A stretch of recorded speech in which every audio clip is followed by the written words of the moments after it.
New show loading. Freedom.exe online. Hey! Def not left. Press start for the truth. Go, go, go.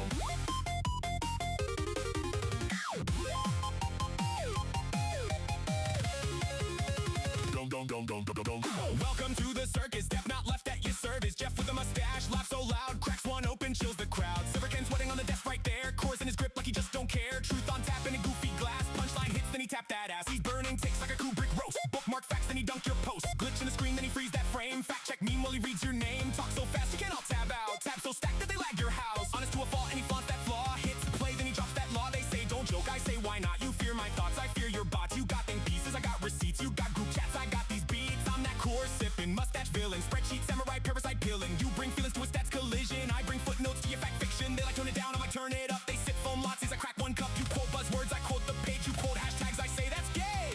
This is Def not left. Say it with your chest, mustache, course can. Freedom on the desk. We don't bend, don't beg, we don't ask, we press. If you came for the script, wrong show, get wrecked. This is Def not left. Tell your friends, confess. Truth gets loud when they try to suppress. We don't bend, don't beg, we don't ask, we press. America first. Every cast, every breath. I got what you want. I got what you need. I got so many red pills stacked that you say Cracker, please. I got stats in the stash, got the clips with the scenes, got the emails, he trails, all the stuff Off the screen. I got truth on the tap, got the punch and the tease. I got questions for the kings that'll make them all wheeze. I got love for the flag and the folks who believe that your voice ain't a crime just for cutting through the feed. No script, just spit and a spy made of steel. He reads one chart, says, how's that feel? Fact check Jeff, that's a full-time gig, cause the fact's too big for the old cheap rig. Fact check folder, beat up binder, Jeff side smiles. Let me remind you. Honesty, that's house law. Punchline swing like Southpaw. Calls out bots in the live chat. Reads one loud like Who typed that? Studio's just one room, but the convo feels like one-sided combat. He says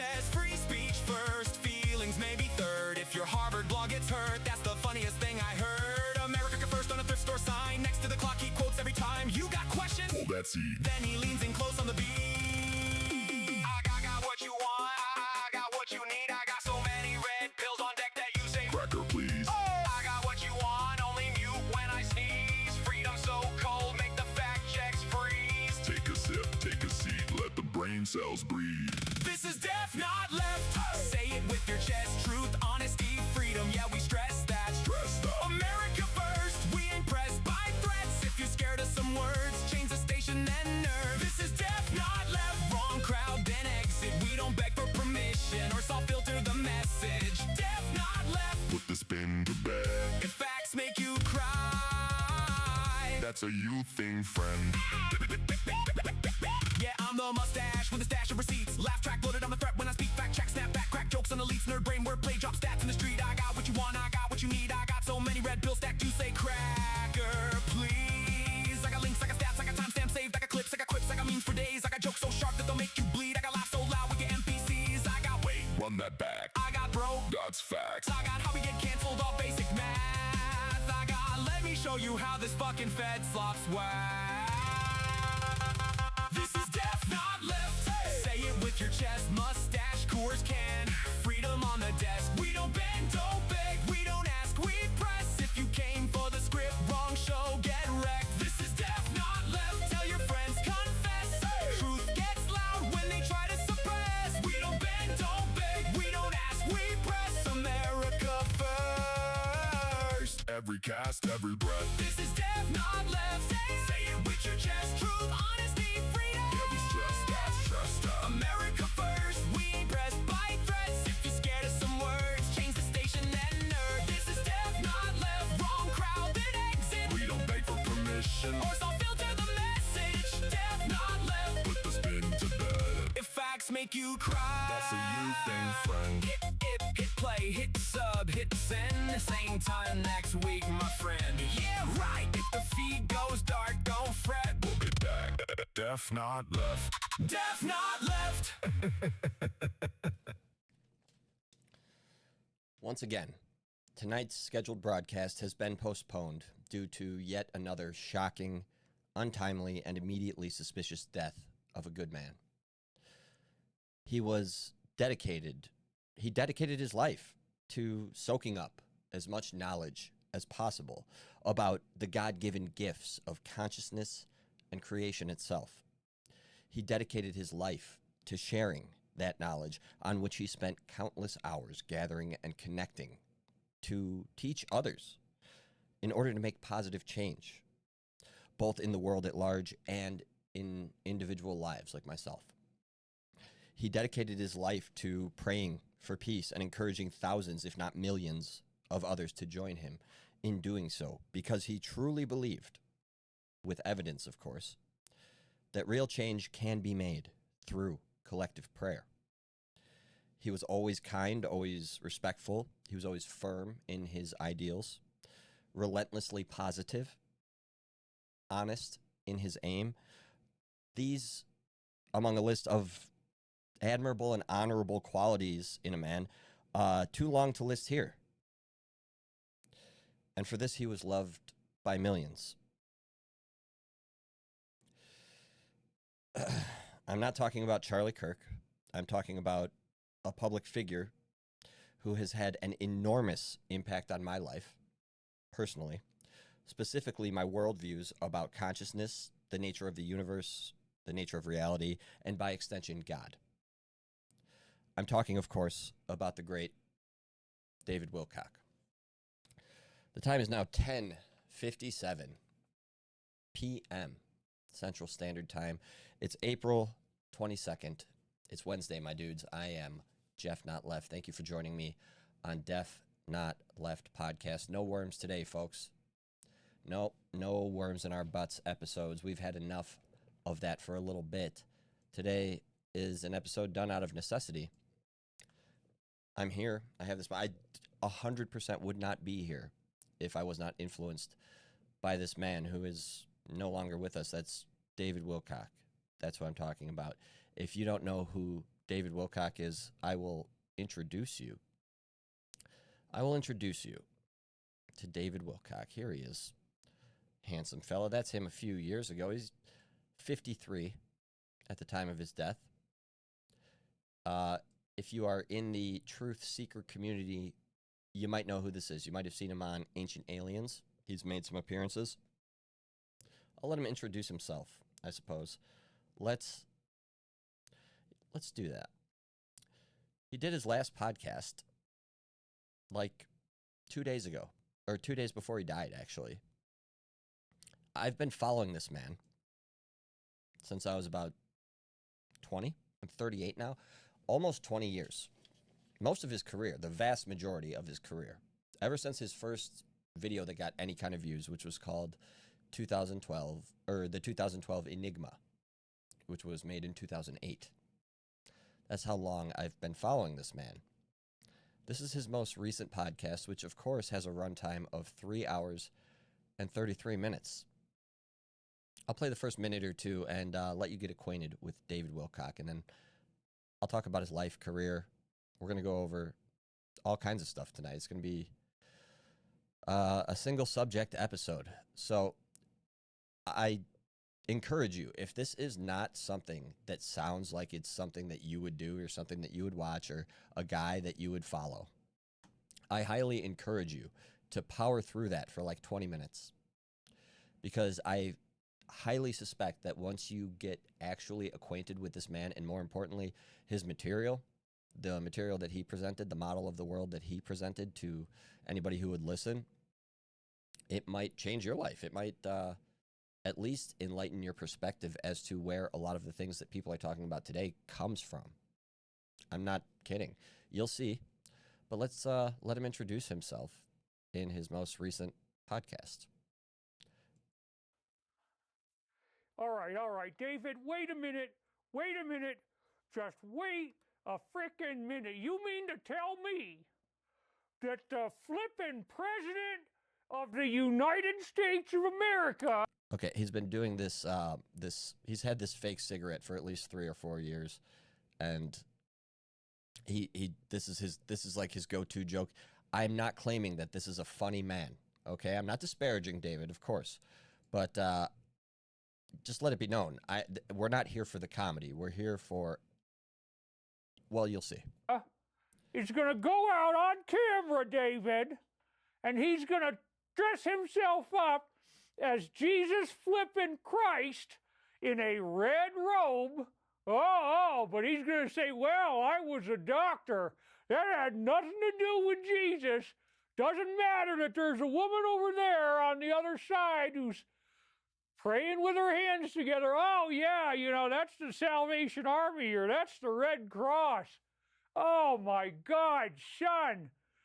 I'll just tell you what, okay? The media that I listen to, my sources, okay? Okay, I understand if that's not your gig. I'm going to just cut forward a little bit till he's done with the whole cigarette gag. Yeah, here we go. I think that's the end. Oh, David, would you please just listen to the voice of reason for once in your life? Try to listen to dear old daddy. God, it's too much, son. It's just too much. It's like a character he does. Well, getting off to a big bang. Getting off to a nice big bang as Angry Daddy Incarnate, bringing you live David Wilcock, The Pathway to Peace, ? Yeah, I mean, what the hell was that?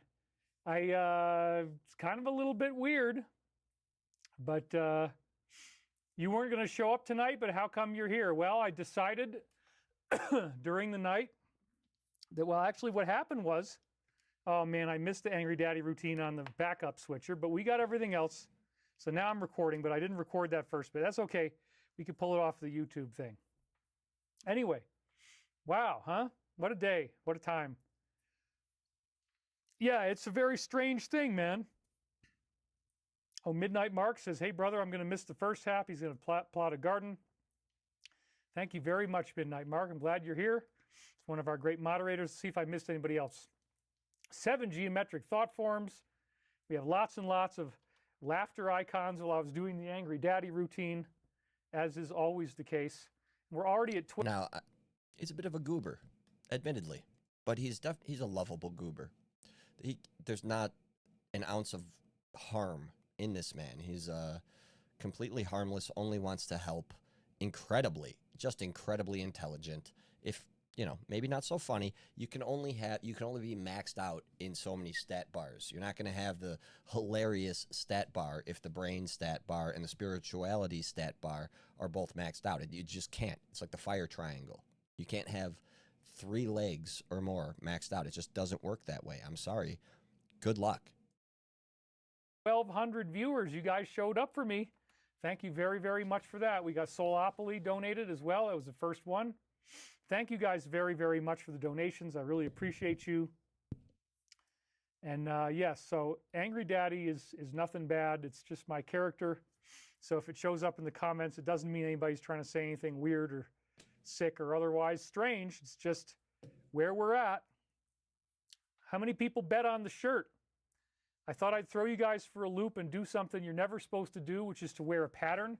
Okay, he talks about his shirt for like 3 minutes. So that's just to get you an introduction on who this guy is and where he was in 2 days before he died. Does that seem like a guy who has any plans of committing suicide to you? It does not to me. I was completely shocked by this because I've, like I said, followed his work for 18 years or so. Not super closely the whole time. Definitely super closely at first for the first few years. And then I would check in on him every so often. Because he'd make more videos, he'd write more books. Excuse me. And then he started doing these live streams. So I started checking in on those. And they run a little long, and the first hour or so is him just kind of being a goober like this. But then he gets into some serious shit. This man that you're looking at right here, this is one of the godfathers of modern... I hate the term conspiracy theory because it was made up by the CIA to discredit people who questioned the Kennedy assassination. Look that up. It's literally CIA propaganda, the term conspiracy theorist. But for lack of a better term, this is one of the grandfathers of all modern conspiracy theorists. Everything you've ever heard about the pineal gland and what else might he be? I mean, Eric von Daniken would be the grandfather of the ancient aliens theory. But if he's the grandfather, David Wilcock is the great uncle who married into the family but gets along with Grandpa real well. That's not his area of focus. You might have seen him on Ancient Aliens before. If you're not familiar with him already, that might be the one place you, if he looks a little familiar to you, have seen him. Yeah, I got that here. So here's just him on an episode of, like a random episode of Ancient Aliens. The Anunnaki. But is it mere coincidence that these shamans are encountering the same types of beings while in a trance that the world's earliest civilizations depicted as their gods? In all of these different indigenous cultures around the world, there are remarkable similarities of what types of beings people claim to be meeting when they go out of body. This suggests that in the dream plane and in the shamanic state, there is in fact a real place that we are going and real beings that we are encountering when we get there. This is where the ancient... So there's David Wilcock on Ancient Aliens, and just to prove to you that it is indeed Ancient Aliens, there's your meme boy, Giorgio, the Greek geek Tsoukalos. And you can tell it's an early episode because his hair and jewelry is relatively modest. So, every season, I followed that show closely. That was a big thing for me when that came out. I couldn't believe they made an actual series out of it. But it was fun to notice Giorgio Tsoukalos looking less and less professional and more like a Burning Man attendee every season. But that's David. That's David Wilcock. That's where you might know him from.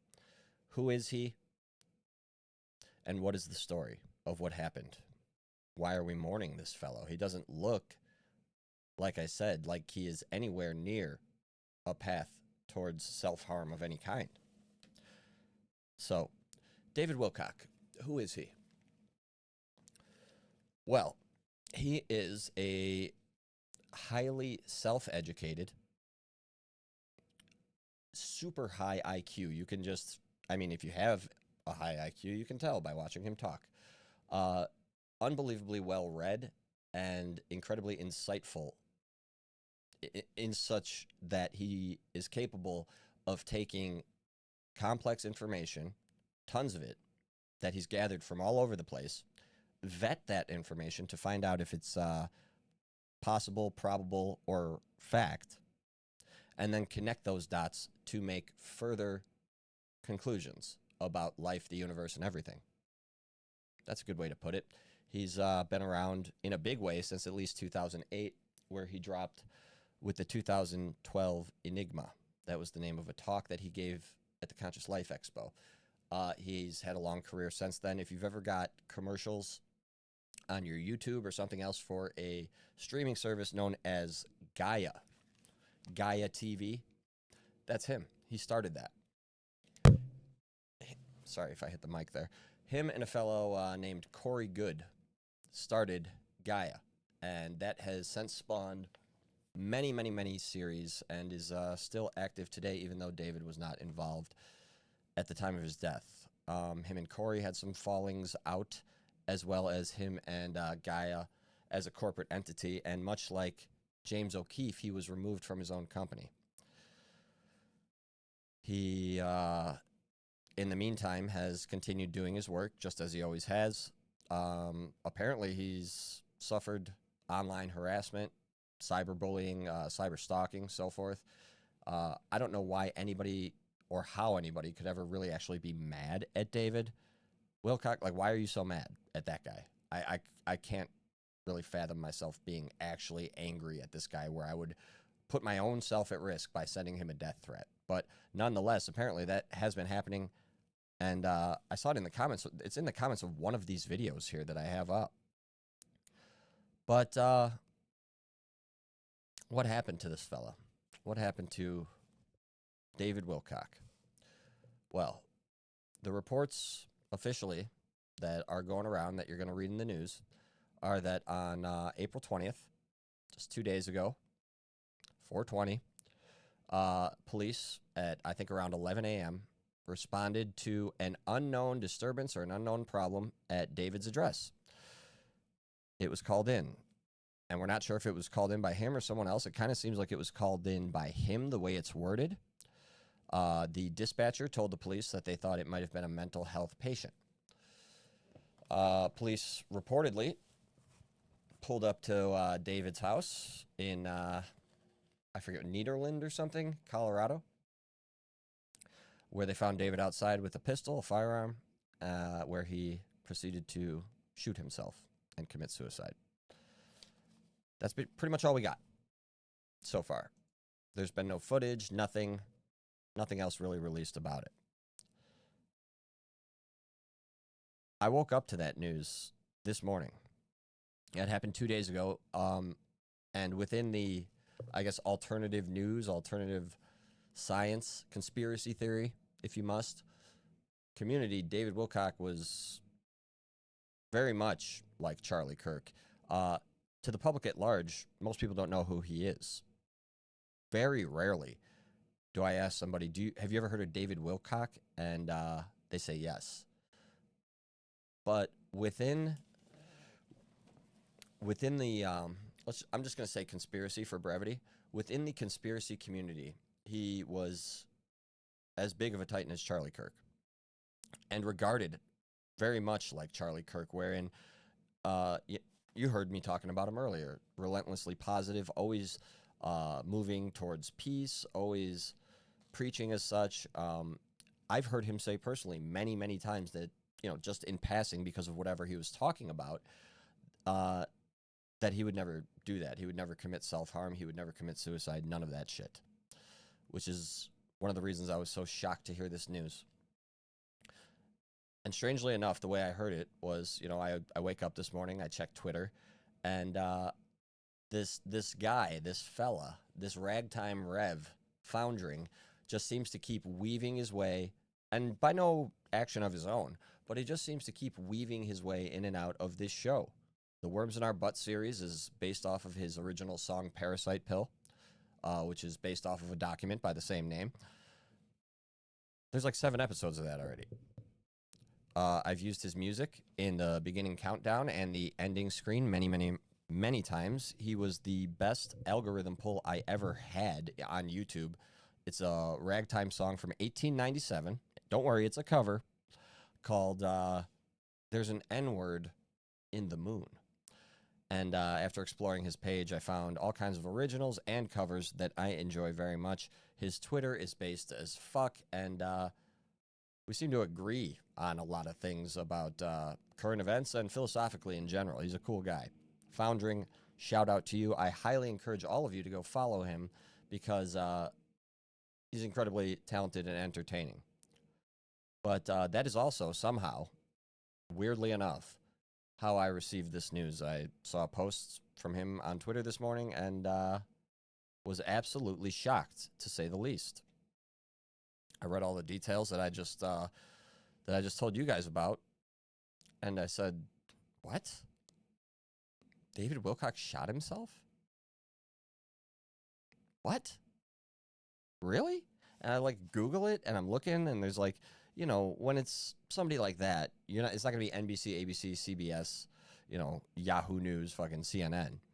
It's Hindustan Times and thesun.co.uk and, lesser known publications, but that doesn't make them illegitimate. And it has been, it's actually been talked about by members of Trump's cabinet since it's happened, which I also was surprised to hear. I did not expect that. Do I have the... Yeah, I believe I have the news story here on the old Facebook. Forgive me. That's the only one I forgot to get up here. So, here it is. Okay.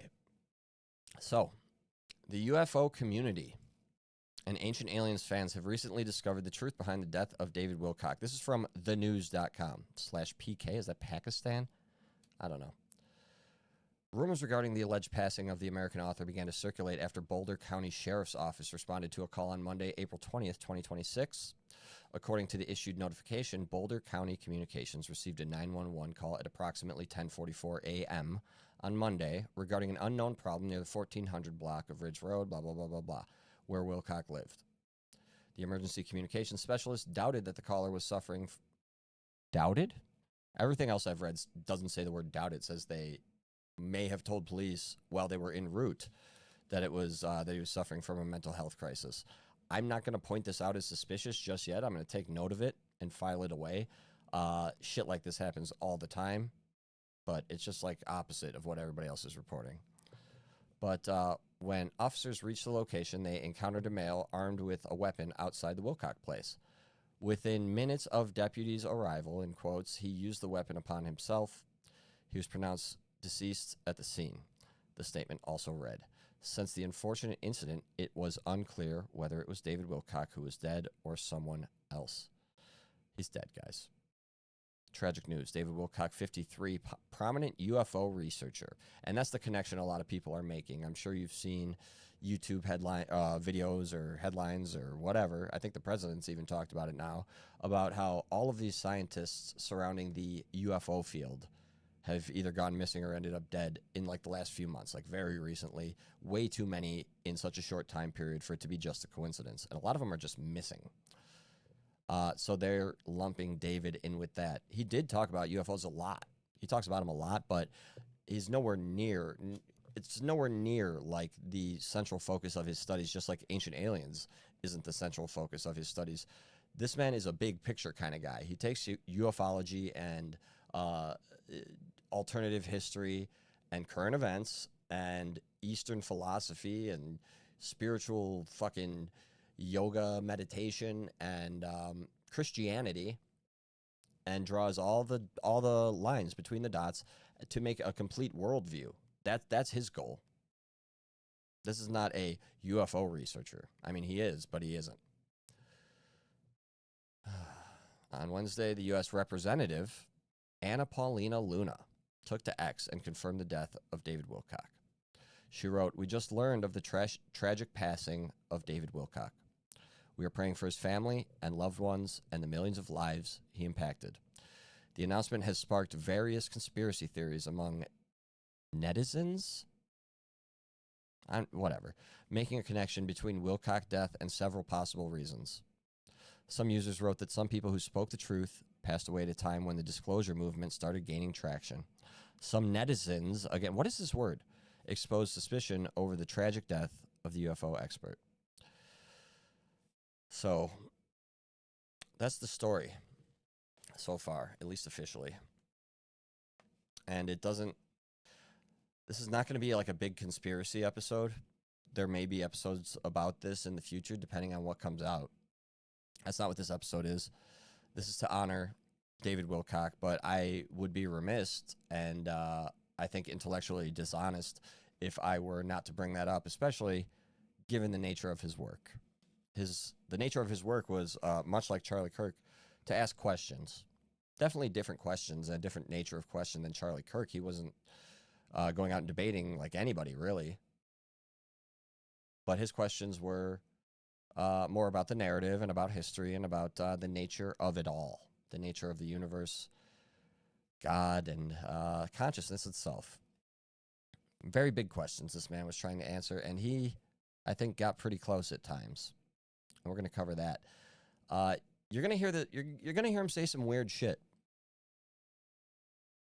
And again, I ask you, if you hear him start off saying some weird shit, give it like 2-3 minutes. Give it like 2-3. Just let him get to his next thing, because I guarantee you, the next thing is going to help paint a bigger, more cohesive, and probably surprising picture for you. This guy, if you've been watching the show, you probably don't think I'm a dummy. I've had to list my, credentials and test scores and stuff like that before when I was grappling Jesse on fire by myself. But I'm not a dummy. And I'm not unobservant, and I'm not unperceptive, and I'm very good at pattern recognition. But this man, when I was first introduced to him, David Wilcock, it was with the video that we're going to watch pretty soon called the 2012 Enigma. This was made in 2008 at the Conscious Life Expo, which is a convention where a lot of people give talks and stuff like that. It's half hippy-dippy, crystal fucking people, Kundalini energy motherfuckers. It's like 75% that, and then the remaining 25% is made up of like Minutemen, militia guys, preppers, and like Alex Jones types. It's a very strange thing. But this talk that he gave in 2008 called the 2012 Enigma was groundbreaking. It was groundbreaking. I saw the video of it shortly after he gave the talk, and this is the only time I ever did this in my life.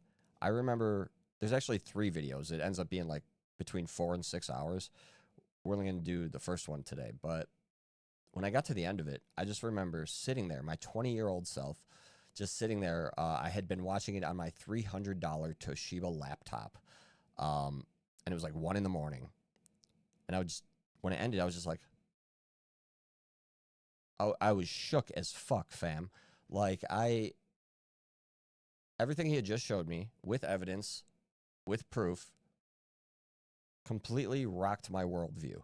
It completely, and I mean completely, reshaped the way that I look at not only the world, not in physics, like literally, consciousness, and literally my own consciousness and how that connects with the rest of the universe and God. That's the kind of shit, dude. And I remember when it was done, I found the nearest notebook. I take a lot. I'd be writing shit down. Somewhere at my parents' house, in a bin somewhere in storage, there's a notebook. And in that notebook, it has the date, whatever date it was. And it says, David Wilcock changed my life. I wanted to record that right then and there. I think I might have wrote the time, too. But I remember I just felt the need to record that because I'm like, this is an important event in my life, this moment right now where I'm coming to these understandings. And some of this stuff might seem kind of tame to you even as far as rocking your worldview, but you got to remember, this was made in 2008. Like, YouTube was barely a thing. You know what I mean? Nobody was talking about, AI, certainly not. They were talking about it, like, in the distant future. But nobody was... Just try to remember. I mean, if you're a young kid, if you're like 20 or whatever, looking back to 2008, that's hard. You were what? You were like 2. But if you're, 30 or so, try to remember when you were a little kid. Try to remember when Obama got elected the first time. That's the era that we're in when he gave this talk. Before we get to the talk, though, there's just a couple other things that I want to touch on before we begin. Now, I mentioned he was good friends with a man who goes by the name Corey Goode. Corey Goode and him were best friends for a very long time. They started Gaia, the company, together. Corey Goode is a bridge too far for me.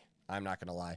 Corey Goode, I believe, claims to be like 100 years old, and he's a time traveler from the future or something, and he's been on jump gates to Mars, and he invented like a new kind of aliens that nobody's ever seen before called blue avians, where they're like bird people who are blue, I guess. I don't know. I never got too far into Corey Goode's shit because on the surface it was just too much, and I don't believe that he's a 100-year-old time traveler from the future or whatever the fuck he claims it to be.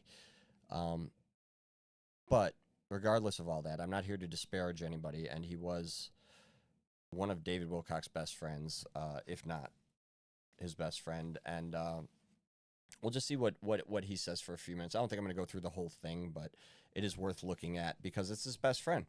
This is his Candace Owens. This is probably the hardest video I've ever had to do.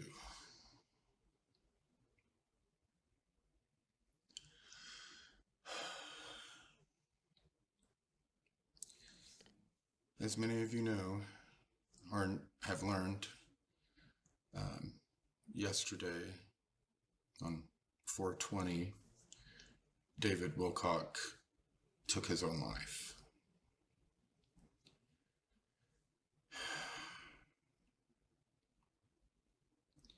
We are devastated and shocked.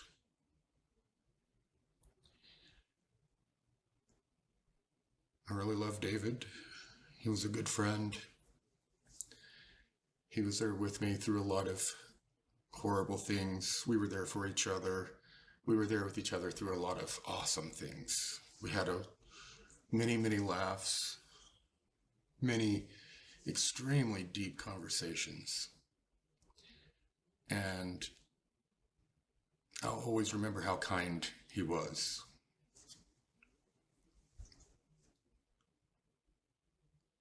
He never hurt anyone. He never denigrated, talked down to anyone. He treated everyone well.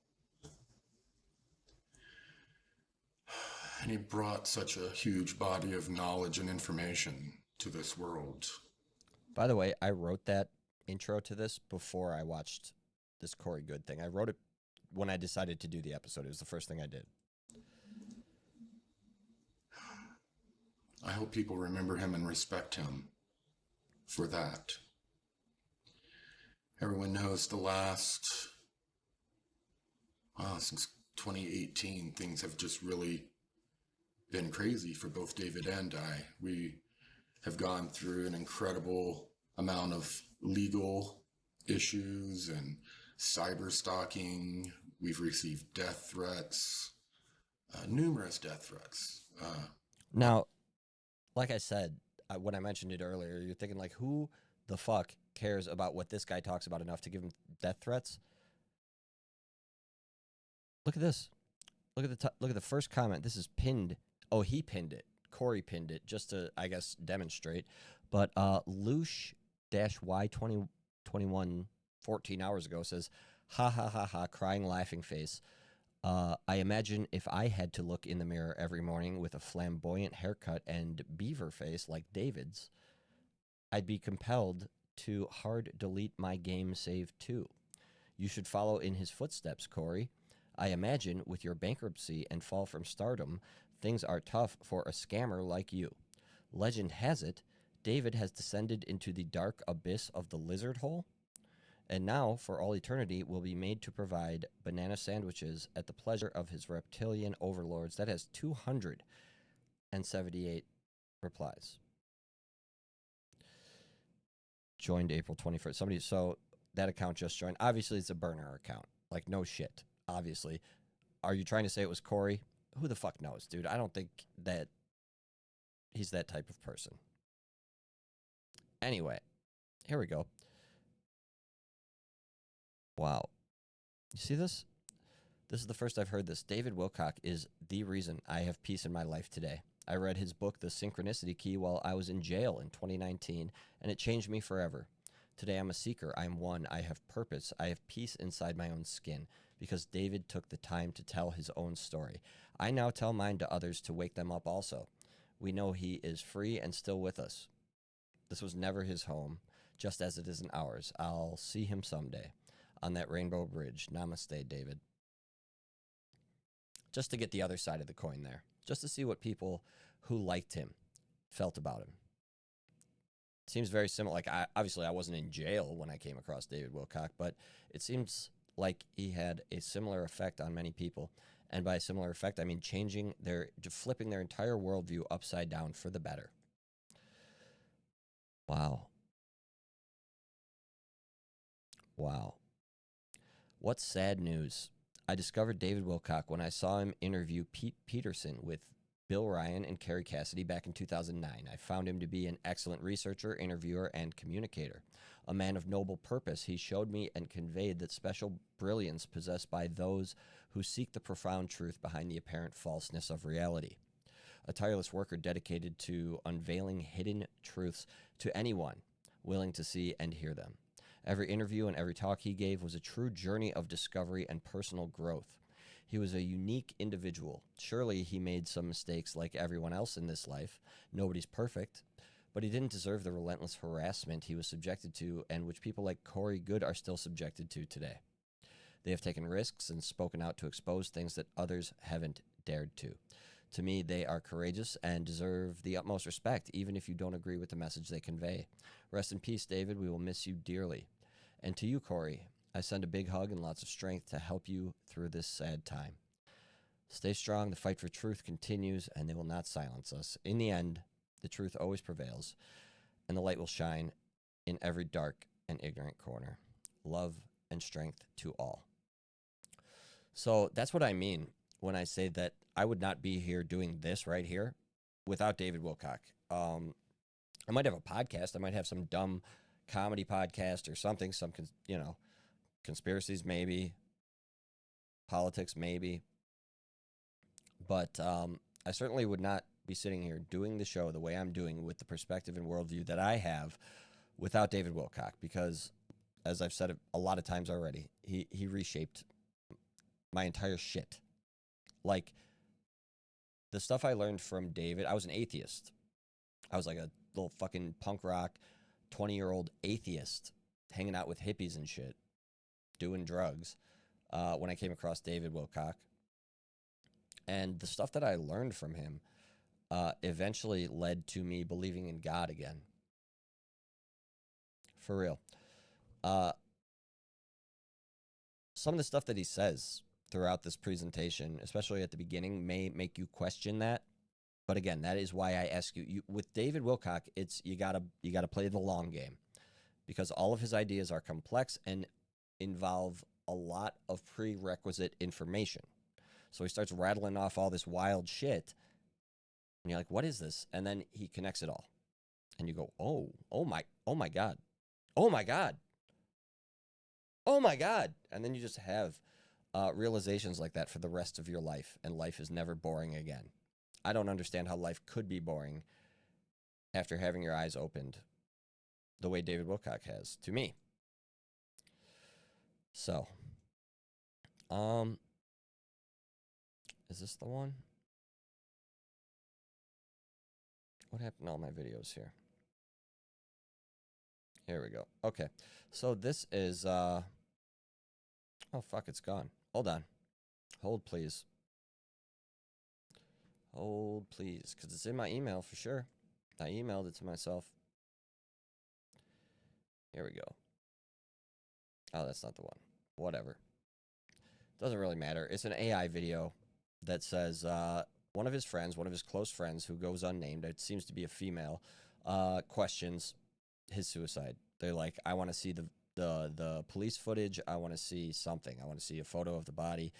I want to hear the 911 call. Anything.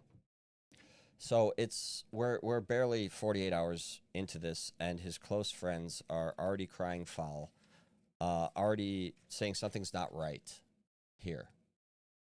And that was the first thing I said. I just couldn't believe it. I was like, David Wilcock suicide? That doesn't jive. It doesn't jive. It's like if Charlie Kirk committed suicide while lying. You understand? It just goes against the core of their character. And he said it so many times publicly. Not only has he said, I'll never kill myself, when he's usually talking about some researcher that got suicided, but he has also, you know, done his best to discourage anybody who might be watching who have that sort of thought in their head. And I've seen messages from people who follow him saying, David Wilcock, like, you literally saved my life. I was about to kill myself and I didn't because of you. Seriously. So, a couple more things before we get into it. Yeah. Let's just go to another video here real quick. This will be, I think, the last one before we get into the main one. There's one that I haven't watched yet. I don't want to roll the dice. I think we all get the point. Where is his... Yeah. Sorry, I got a lot of tabs today, guys. A lot of tabs, really, frankly. And the one I got up was not there. There it is. Okay. So, this guy I'm about to show, he's like an Ancient Aliens guy. I think he might have made it onto the show by now, the History Channel show, Ancient Aliens. Maybe you've seen him on YouTube. I've certainly seen him on YouTube. He's come across my thing, and I can't take him seriously because he has a silly voice. I'm going to warn you for that. This man has a silly voice, and he's Indian, okay? But he's a researcher, a peer, and friend of David Wilcock's. And I am going to, it's 9 minutes and 43 seconds long. I'm going to let a lot of this play through because this man does a very good job, just like that lady did who wrote that last comment I read, of expressing the exact way that David was perceived by myself and a lot of others who followed him closely and, you know, was very familiar with his work, but also the way a lot of us feel and think about it. So take it away, Praveen Mohan. One of the hardest videos I've ever made, because today we're not... I told you he's got a silly voice, so just put your, let's be ear blind now and just listen to the words. Just talking about a researcher. We're talking about a man who inspired millions, a man who dedicated his life to uncovering hidden truths, a man who is... And that's what we're about here, right? You hear the theme song, you hear me talking all the time, you hear the way I end the show every episode, and that's our priorities here, is to get whatever it is, get down to the actual true truth of whatever we're talking about, be honest in that endeavor at all times, and open, and, you know, to not give a fuck, really, about anything else. Because when you're on a mission like that, there's no room for distraction at all. Maybe no longer with us. Reports have emerged that David Wilcock has passed away at the age of just 53. And if this is true, this is not just a loss, it's a shock. According to initial information, authorities responded to a 911 call on April 20, 2026. Now, this happened near Ridge Road in Colorado. The cops arrived, and within minutes, a man reportedly used a weapon on himself. The case was recorded, closed, simple. But is it really that simple? Because those who follow David Wilcock closely know something very important. He had repeatedly said, I would never take my own life. Not once, but multiple times, and that's where the questions begin. David Wilcock was not just another author. He was deeply involved in topics like UFOs, extraterrestrial contact, ancient civilizations. He appeared on shows like Ancient Aliens multiple times. Sometimes I appeared on the same episodes with him on Ancient Aliens and History Channel. And he built a massive following. And there is a pattern developing, right? Because I don't post obituaries on my platforms, but something strange is developing. Eric Von Daniken, gone. Nick Pope, gone just 2 weeks ago. Now, there are... Now, if you don't know, the first guy, Eric Von Daniken, he is literally the guy he's the first guy to have the Ancient Aliens theory. He started it all with a book that he wrote, I believe, in the late 70s sometime. I read it. It's a thick one. It's called Chariots of the Gods, and that was the first time in writing that somebody had proposed the Ancient Aliens theory ever. So he's the grandfather. Nick Pope, he's a UFO researcher. He's on Ancient Aliens all the time. He's a British guy, great researcher, friend of David's. Eric died, I believe, earlier this year, in January, perhaps, and Nick Pope died just 2 weeks ago. 2 weeks ago. 11 scientists already gone or disappeared recently. They were all involved in high-level space and nuclear research. Now, this is the latest news from Fox News. David Wilcock was not a scientist, but he was working on anti-gravity technology. And some even believed he was in telepathic contact with higher beings. Now, this is the part where you have to suspend your disbelief. Now, agree or disagree, there is one thing you cannot deny. He had influence. Now, here's something that makes the situation even more unsettling. In his recent appearances, David spoke about his health. He mentioned blurry vision, nervous system issues, low energy. He was talking about that. He does spend a good portion of his final episode, what turned out to be his final episode. People commenting that he looks skinny, but he's also talking about how he can't put on any weight. He's talking about being constipated. He's talking about, he's been eating salads a lot. He used to be on the carnivore diet. Jesus Christ. Carnivore diet, like Dr. Jordan Peterson. My brain goes faster than my mouth. That's the problem. But, and then, all of his live chatters were piping in, talking about, do this, do that. Here's advice on this and that about eating and food and health. Some people thought he had some sort of thyroid thing going on. But he does look significantly thinner and more gaunt and probably more tired than he did even 2 months before that. We're at 319. Let me go back to his video here just so we can go to his channel. So that's him 2 days before he died, and we'll go back like 2 months here, and we'll just drop the needle anywhere. That's 3 months, 10 days. I swear to God, it was right there. Okay, this is how it goes, Live. There we go. Okay, so 2 months ago. Here we go. Is this one 333 also? That's nuts, dude. See, all things are possible. And so remembering that you have a... So there is 2 months ago.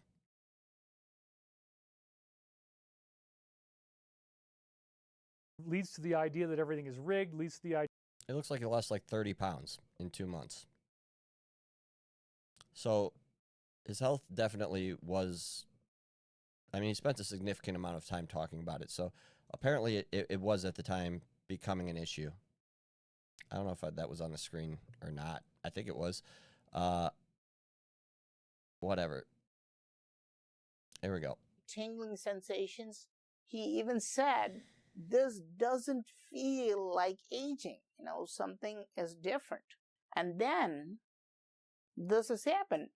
For almost a year, David put no videos on YouTube, even though he had 500,000 subscribers.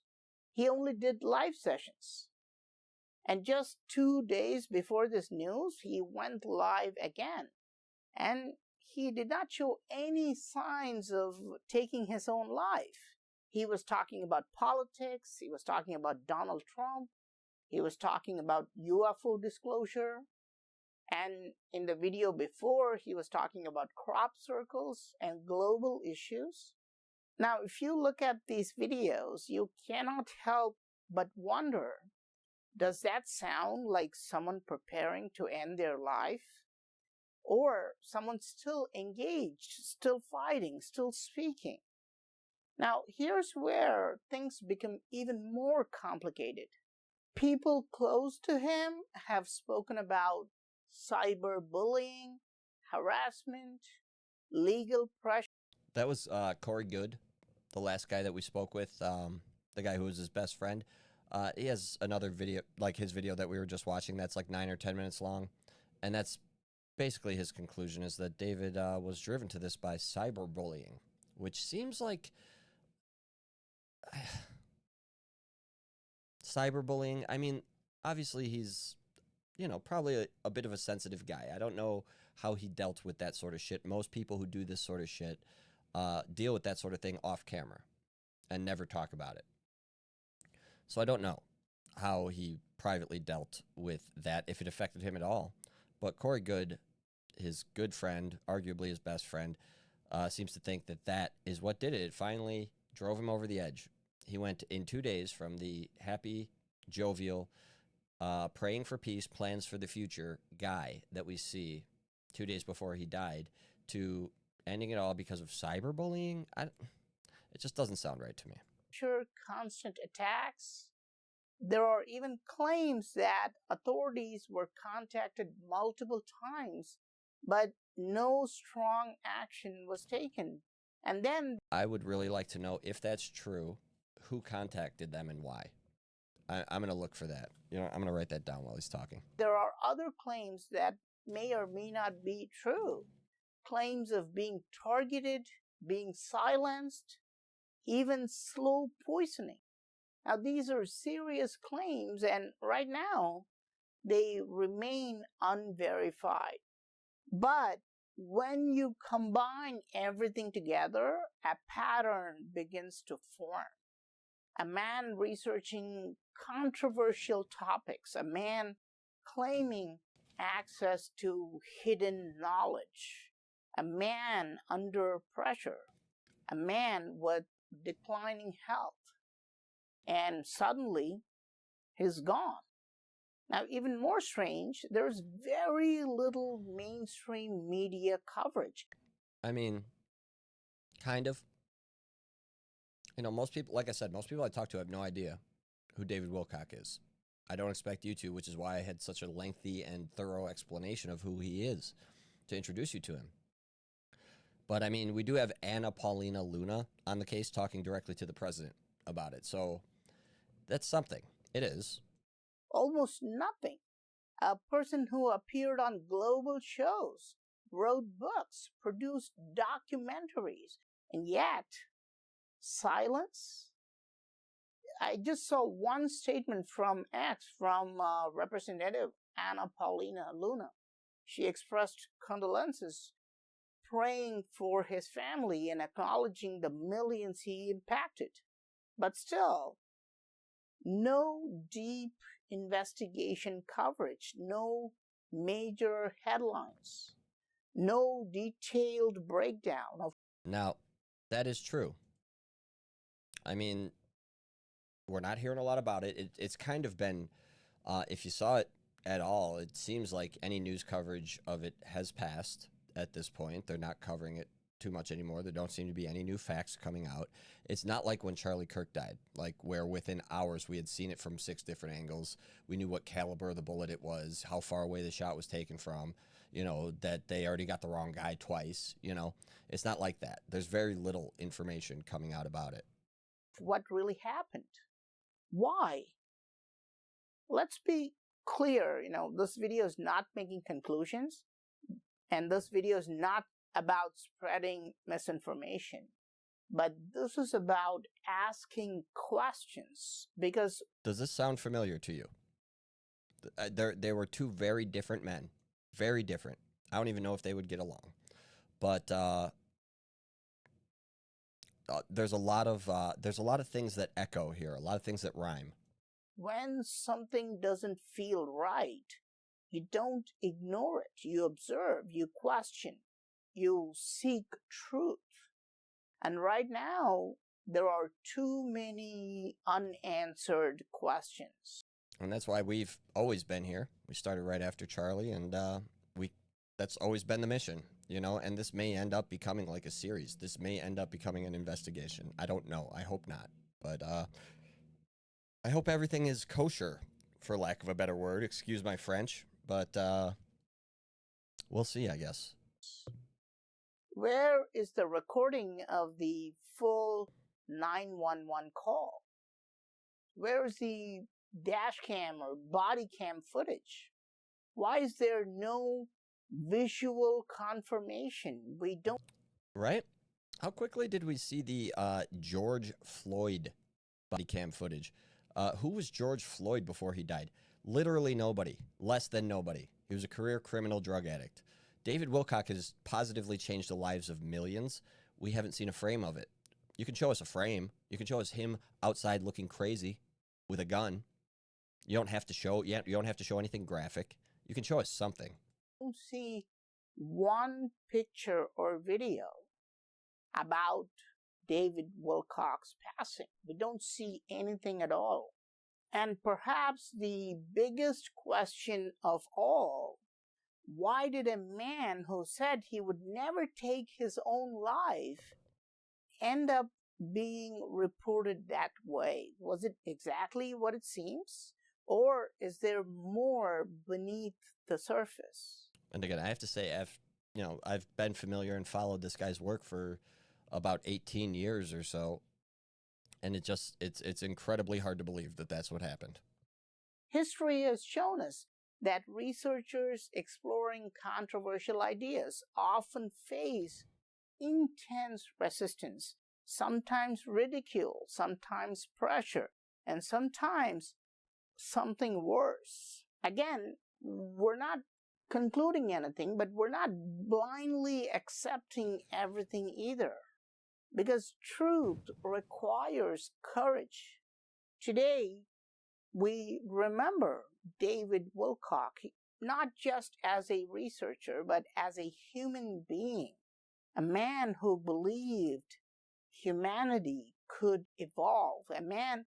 That is the core of David Wilcock's message, is that humanity can evolve. The next thing that we're going to, which will, take up most of the rest of the episode, is him explaining just that and why he thinks that, and why he thinks that that's actually happening right now. I'm going to explain it all before we get into it. I'll do it like as an introduction, but I'll let Praveen here finish his bit. Who believed we are more than just physical bodies. A man who believed we are light beings. Whether you agreed with him or not, he made people think. He made people question. He made people look beyond the obvious. And maybe that's why his story should not end in silence. I'm going to cut it off right there. His story should not end in silence. And that's why I'm here. I owe it to this man. You've heard me talk about, and you've heard Candace Owens and others talk about Project Looking Glass. Do you remember? We had an episode where we went into it a little bit. Project Looking Glass. If you're unfamiliar, it's an alleged black project from the government, the military, where they built a machine or machines that can see into the future visually, like it shows you pictures and stuff, video even. And David talked about that. We'll be talking about that tonight. But one of the things he says about it is that, and if you look into Project Looking Glass at all, when they were doing it, as they got closer and closer to the year 2012, history, and not history, but future history, the cloud of possibilities of what could happen started to bottleneck. And then they became tighter and tighter and tighter until after 2012 or so, they all converged into one definite possibility.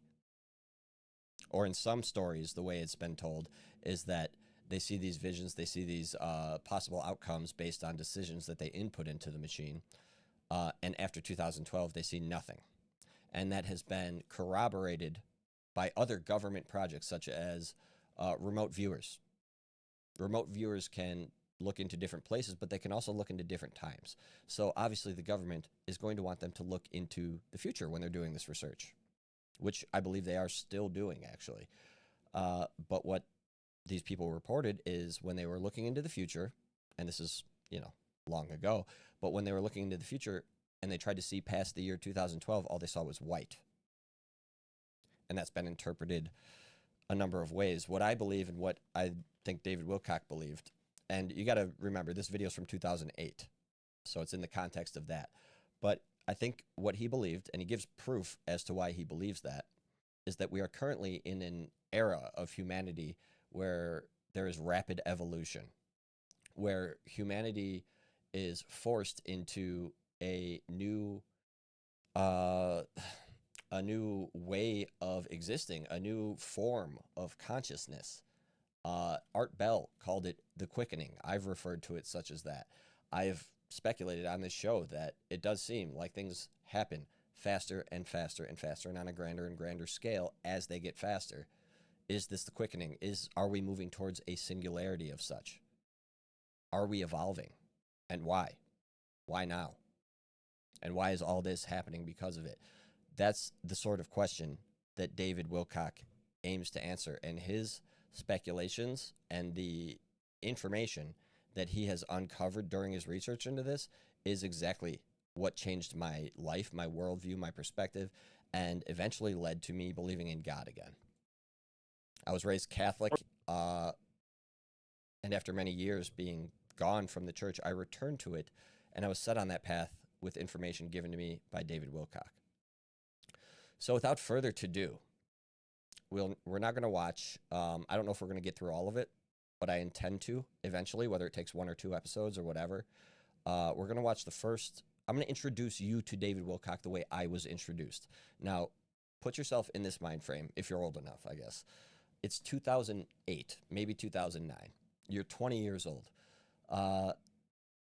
It's maybe, let's say, 11 o'clock at night. Not that much different from right now. And you are very interested in 2012. What's going to happen in 2012? I don't know yet because it's only 2008 and people are saying a lot of wild shit. And you come across this video called the 2012 Enigma, and you've already seen all the other ones, so you click on it.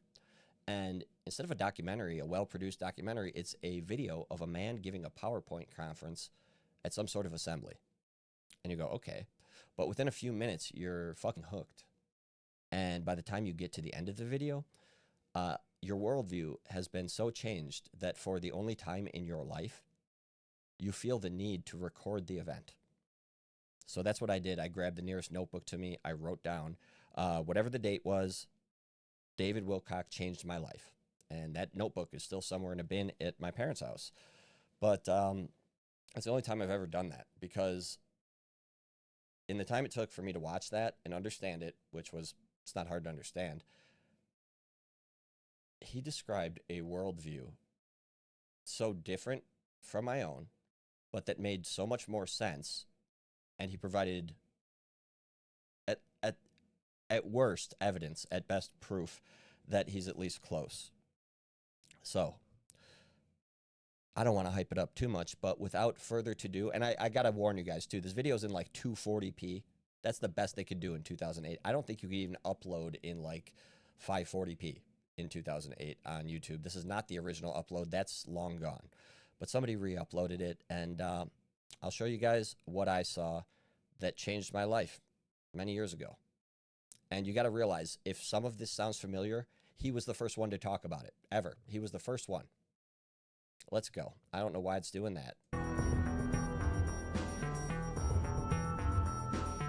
So, again, forgive the mashed potato quality of this video. It's the best you're ever going to find.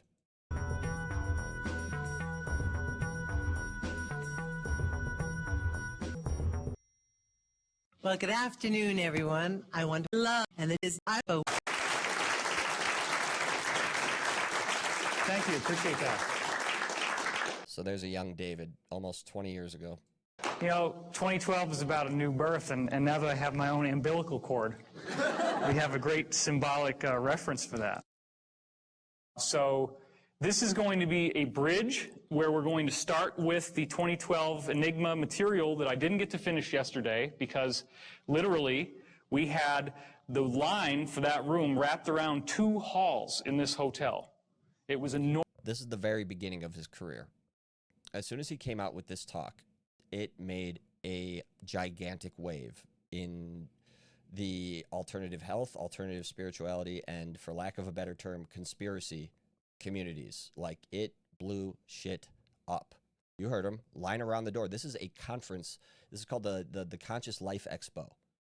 It's basically 75% hippies and crystal people, and the rest are like fucking guys who own bunkers. How we got all those people into that room, for those of you who remember, I don't know how it worked, but it was a divine miracle in and of itself that we actually got the people in. So this is about what the government is like for most people right now.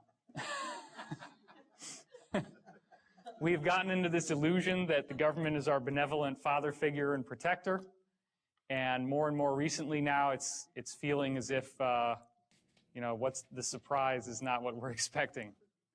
So many people are awakening to cosmic consciousness and higher concepts of metaphysics and spirituality, and this is going to be a true masterclass in what's really going on. So 3 years ago, I was at this conference, and I met Billy Blake, who should be here, but he's not here yet. He's going to be running around with a handheld camera. And we decided to do a film together. The film is called Convergence, as many of you, or probably all of you, know. So that film deals with the idea that the underlying fabric of this universe is consciousness. Okay. You've heard me say that before on this show. I've talked about that on this show. I'm rewatching this for the first time in many, many years. I'm realizing just how much of my actual worldview comes directly from David Wilcock's research. Which is what all the old mystics and all the old religious traditions have been saying for thousands of years. Now, what I offer is a much more elaborate and intricate spin on the notion of a consciousness field than you've probably ever seen anywhere else. Of course, it goes without saying that for those of you who haven't seen this, when they haven't seen it before, there's a gasp in the audience, but you all are well initiated.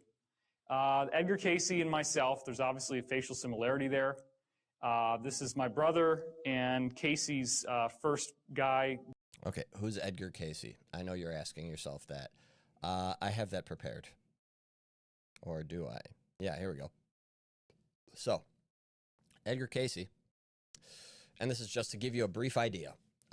He was an American clairvoyant who reported and chronicled an ability to diagnose diseases and recommend treatments for ailments while asleep. So, I know what you guys are going to think here. You saw David's most recent podcast. A lot of it was about Christ consciousness and things like that. Seems very Christian. So what is he doing fucking around with clairvoyance and psychics and stuff like that? Isn't that the devil's work? Well, Edgar Casey was known as the sleeping prophet. He wasn't known as the sleeping medium. He wasn't known as the sleeping fortune teller. He was known as the sleeping prophet. And basically, you can go and read a lot of his sessions were recorded. It was the early 1900s, so a lot of it were just written down. But he mainly specialized in curing people's diseases. So, I don't know, is that the devil's work? I don't think so. During thousands of transcribed sessions, Casey answered questions on subjects including healing, reincarnation, dreams, afterlife, past lives, nutrition, Atlantis, and future events. Casey said he was a devout Christian and was not a spiritualist or communicating with spirits. Casey is regarded as a founder of the New Age movement and a principal source of many of the movement's characteristic beliefs. In 1931, he founded a nonprofit organization, what's it called? The Association for Research and Enlightenment. The Edgar Casey Institute is actually still operational today. We don't need to go through his entire life here, but I do want to get on some of the effect that he had on the world at large. His legacy. Here we go. So, this lady wrote the 1950 book, Many Mansions, which explores Casey's work. In 1963, psychic Ruth Montgomery popularized Casey's catastrophic predictions she described as a polar shift. This man was in like the 1920s, 1930s talking about a polar shift. In 1967, journalist Jess Stern authored a Casey biography titled The Sleeping Prophet, as I mentioned before. A book on Casey and Atlantis was published in 68. In 68, Gentry's novel, The Last Days of the Late Great State of California, told of a cataclysmic California earthquake that had been foretold by Casey in 1941. In 70, David Kahn's work, My Life with Edgar Casey, was posthumously published. In 1970 also saw the publication of a book on Casey's readings on the Dead Sea Scrolls. Casey's two sons, Edgar Evans Casey and Hugh Lins Casey, wrote The Outer Limits of Edgar Casey's Power in 1971. His predictions were cited in a book titled California Superquake, so on and so forth. You guys get the point. That's who Edgar Casey was. And that's who many believe David Wilcock to be Dr. Ketchum, who got the reincarnation of. Him out there in the world. My father, after a Metallica concert, that's why he's sneering. And the Squire, Edgar Casey's father, my father would only shop at the Squire shop, and everybody called Casey's father the Squire. This is my best friend Jude and Edwin Blumenthal from the Casey tradition, one of his principal investors. Jude and I did marvelous music together in high school, at least we thought so at the time. And this is my friend from college, Christopher, and his corresponding reincarnation, Morton Blumenthal. This is my good friend from college, Angelica. I'm still my closest associates and friends. And then when you find out that they're the same people as in Edgar's circle, it's very, very surprising.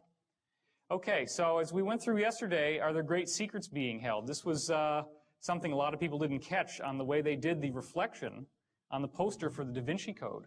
And of course, what is the eye in the triangle on top of the pyramid? Is there a message is being given that we're not fully getting access to? Gore's inconvenient truth, sure, that looks like smoke, not. That looks like a galaxy. And here's the Milky Way from the top down. There's our sun, so you can see this is about where we are. So maybe you're saying, tenuous connections. Just hang tight, 10 minutes. If you hate it after 10 minutes, get the fuck out. But if not, you're in for a ride. Not all the way out at the edge, we're kind of in the middle. But doesn't this look sort of like crosshairs to sort of point towards the galactic center and suggest that there's some sort of galactic alignment that's going on here? So later in this talk, you're going to hear about interplanetary climate change, which is how this movement into a new area of energy in our galaxy is in fact actually causing all the planets in the solar system to experience changes just like the ones we see on Earth. Ever hear that one before? It's true. Ever hear it before? So this is far from an isolated phenomenon. There's also these new physics discoveries that keep leaking out, and they always relate to sacred geometry. The idea in this case of the dodecahedron, which is 12 pentagonal faces that kind of looks like a soccer ball if you make it into a sphere. They actually found out, these scientists discovered that the background radiation from when the universe was first created has arranged itself into this odd geometric pattern. And that's been proven. So then the question is, okay, what is the force that would cause that type of geometry to emerge in the formation of the universe? As we're going into the 2012 subject, of course, crop circles have been on everybody's mind. This was the formation that came down a couple of years ago, which started out in an unfinished way. You notice that all of these blocks are completely solid. and this area is solid as well. Well, the circle makers, whoever they are, came back, and when they came back, this is what we got. Now you have time markings and symbols from the Mayan calendar, okay? And the alignment of these winged discs in terms of what markers they're pointing to, which corresponds to the Mayan system and the Aztec system, gave you an exact time reference of the length of time between when this was created and 2012, the end of the Mayan. Okay, so he spends the first few minutes talking, kind of like proving that 2012 is a thing. So I'm just going to jump forward to my first timestamp here, where he covers another thing that I've talked about on the show, which is the inherent geometry of the physics of the universe, which was first discovered by Richard Hoagland, who was a NASA researcher or a NASA correspondent. He's also the guy who discovered the face on Mars and the Cydonia region of Mars, which is where the pyramids on Mars are at. But I have talked about this tetrahedron thing before on the show. This is where I got it.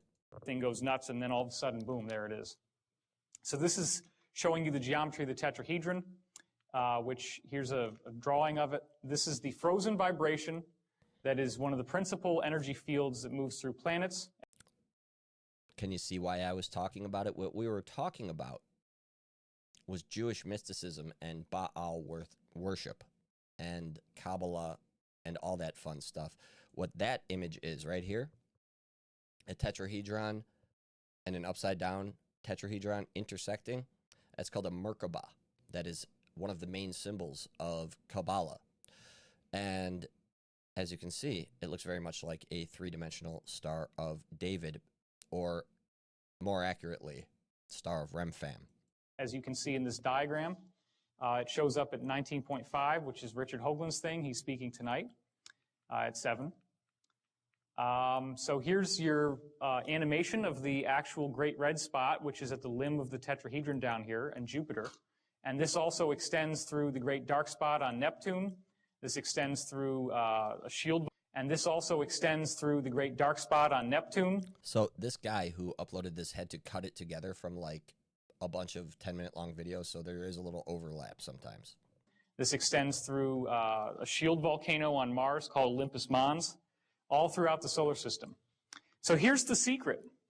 This is just a puddle of water that's got ordinary particles of sand in it called colloids. And those colloids are then vibrated on perfect sound. And here is your tetrahedron shape again, your Star of David, Star of Remphan. This is called cymatics. Maybe you've seen this before. It's when they'll put like sand on a metal plate, vibrate it at different frequencies, and when it hits like pure frequencies, for lack of a better word, it makes these extravagant geometric shapes that often mimic sacred geometry. Frequencies like the white keys on the piano. And what you get is this interesting geometric shape inside, which should look pretty familiar to us by now. So this is the same pile of sand in the same water, just with different sound frequencies. And this is a very important point we're going to get into soon. The fact is that you can crank up the sound to a different frequency, and you get the same stable geometry. It stays there, it doesn't move. And when you crank it back down, it goes back to the other shape. So these shapes remain consistent for the given volume of water that you have and the shape of that water, regardless of how many times you change your frequencies. And it's also important to notice that the density of the structure, the density of the geometry gets higher as the pitch goes higher. These are increasing pitches as you go down. So that's a very important point. So what if physical matter was actually built like this? What if this is the secret of physical matter? Could that mean that atoms and molecules as we know them could fundamentally shift? That's what we're looking at. So are you more interested now than you were 10 minutes ago? As I was training you into seeing yesterday, is there a parallel reality where space and time flip over? What the fuck does that mean? Tell us, David. Where they invert with each other? And the answer is yes. That's actually what is going on. Does this solve all the basic quantum physics problems? It does. And that's been proven. Goes back to the two-slit experiment where you have single electrons that move through two slits, but then they form an interference pattern of more than two slits on the other side, which is like a wave. So here you have a particle, but over here you have a wave, and you can even have multiple strikes at the same time. So atoms and electrons are not little bitty chunks of matter. They're just energy, but they're not behaving the way they should. So here's another diagram of that. This is what a wave does. A wave is just like if there was a liquid here. And I know, we all have seen this before. We all know this part. This is how David works. He builds and builds and builds. Watch. And then it hits this, it ripples like two waves on a pond coming together, and that's how you get your interference pattern. So, of course, wave-particle duality. What we're discussing now is the idea that a particle is here in space-time. That's where it's fixed in time but can move around in space. But in the inverted world, it's spread out in time. So it's shout out Shane and Brando at Inverted World Live podcast, my buds. Still the same thing. It's just that it's now flipped over into another domain. And in that other domain, it spaces out in time, and thus you get this kind of waveform that's created from it. Well, this would all be just kind of an interesting intellectual study until you start looking at larger objects. Now check this out. This is a little thing called a buckyball or a fullerene. It's carbon molecules, 60 of them put together. Obviously, this is a solid piece of matter. In fact, they're used to store items inside of them. They can be used for like disaster cleanups, like oil spills eventually. If they could manufacture enough of them, that kind of thing would be great for that. Well, Zellinger in 1999 took these carbon-60 molecules and shot them at a 100 nanometer diffraction grating, which is a little slit like we showed you before. Now, this is where you start to question the nature of reality. And they got an interference pattern, which is like a wave. So do you realize what that means? The buckyballs were rolling inside out somehow. They hit that wall, and they turned over. Like, have you ever had one of those little balloons where you squeeze it in your hand and it goes whoosh? Is everybody with me? That's what seems to be happening with physical matter, and I've heard that from black ops people as well. This is performed in Austria.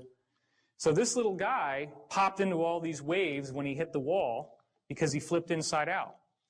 Now, what's really interesting about the geometry that we're already showing you, like the geometry at the formation of the universe, is that they also can do this. But they do this in a very interesting way. When these geometries flip inside out, this is the opposite that they form. So when you have the dodecahedron, it forms the icosahedron. The tetrahedron flips into another tetrahedron upside down. And then the octahedron flips over into a cube, and it goes back and forth between those two.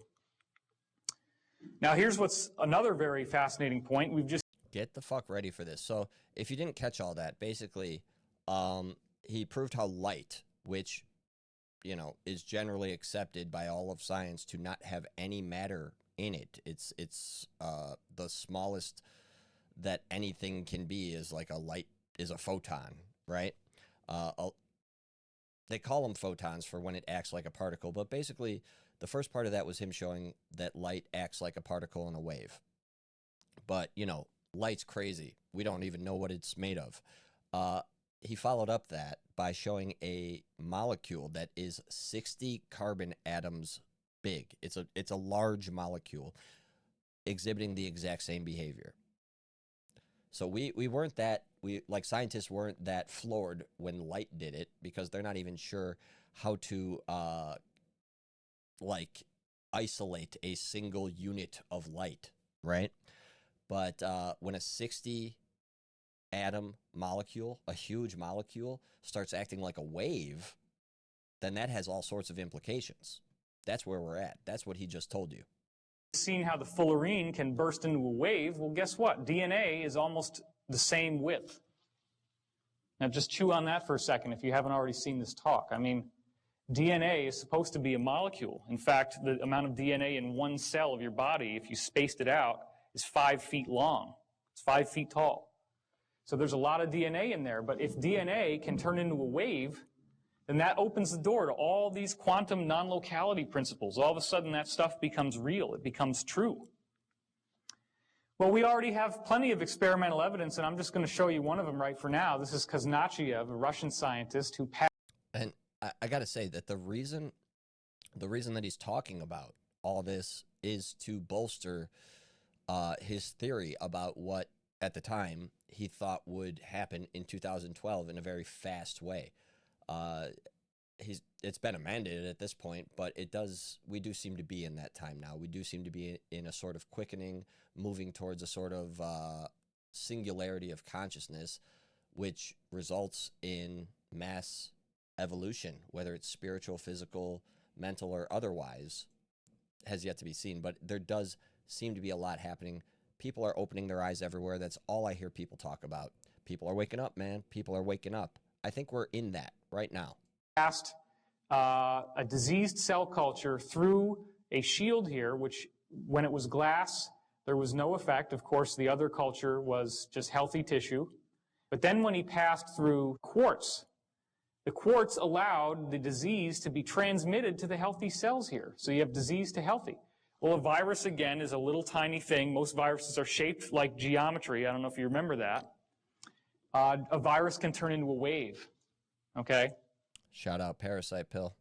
So there are some people who believe, for example, that AIDS is synthetic and that you can actually activate the dormant virus with a wave. So, again, he goes kind of fast. So if you didn't catch that, he just explained that some Russian scientists, and the studies out there, how do you think he knows about it? Some Russian scientists had two cultures of living tissue, and they isolated them completely from each other. One of the cultures had a disease. The other one was healthy. They shone a laser through the diseased one into the healthy one. Separating them in the first part was a sheet of glass. In the second part, it was a sheet of quartz. When it shone through glass, nothing happened. But when it shone through the quartz, the healthy yet isolated culture became diseased with the same disease as the diseased culture, indicating that the disease traveled through the quartz glass into the other culture by way of laser. That's what it indicates. It is important to remember that your consciousness has more power than any wave that could ever be beamed at you. So if you ever start worrying about electromagnetic mind control or all these silly things that people get focused on, that's something that you don't need to worry about. Also, has anybody here done healing? Is anybody here? Okay, wow, that's more than half. Have you ever noticed how if you're with somebody and you're really empathizing with somebody who's sick, that you start feeling some of the same thing that they've got?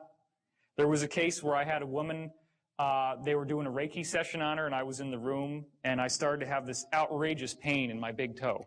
It turns out that she had a gangrenous foot. That exact spot on my toe that hurt was where the pain was the most strong for her.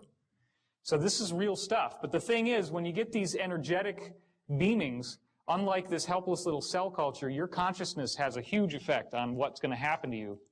And those little health problems, they don't last very long, right? I mean, usually if you ever do healing work on somebody, just as a tip, go and wash your hands from the elbows down, because that will get rid of this transmitted energy. Okay, it's a very effective means of doing that. So Dewey Larson, the physicist, revealed that time is in fact a three-dimensional domain. And this is where we're getting into the idea of what's over there on the other side when you flip over a particle and it turns into a wave. There's a three-dimensional realm where time as we know it, undivided attention, is spaced out. Now, okay, not everybody's following me on this, but we're going to go into how this works, so just stay with me. Einstein talked about the space-time fabric, and the basic idea about gravity is that planets are like dipping down in this fabric, and then gravity is just the result of things rolling towards the planet as the fabric is displaced. Well, think about it. If this were true, and all the planets are sitting on top of this fabric, that means that only the fabric and what's above it represents the realm that we live in. I always found that troublesome. I'm like, okay, so what plane do we decide that the fabric is on, where the gravity happens? Like, that never made sense to me. I always tried to imagine it like a 360-degree version of it, and never could. It's hard to conceptualize, you know. But then you got this whole place on the bottom. And where is that? And how do we get there? Well, the answer is you got to punch a hole through. So that's your wormhole, right? Okay, and I have declared before, I'm going to declare it here right now. Never again is a scientist in a movie allowed to explain wormholes by folding a piece of paper in half and poking a pencil through it. It's just not allowed anymore. It's not allowed. You know, the word wormhole comes from the idea of a worm burrowing through an apple. Everybody. Shout out worms in our butts. Remember that? And it's like the outside of the apple is space-time. The inside of the apple, where the wormhole goes, is time-space. That's a three-dimensional realm of time. Time is not linear. It's only linear because we're stuck in space-time. So what happens is time-space is on the inside of the apple, or the donut in this case, and space-time is on the outside.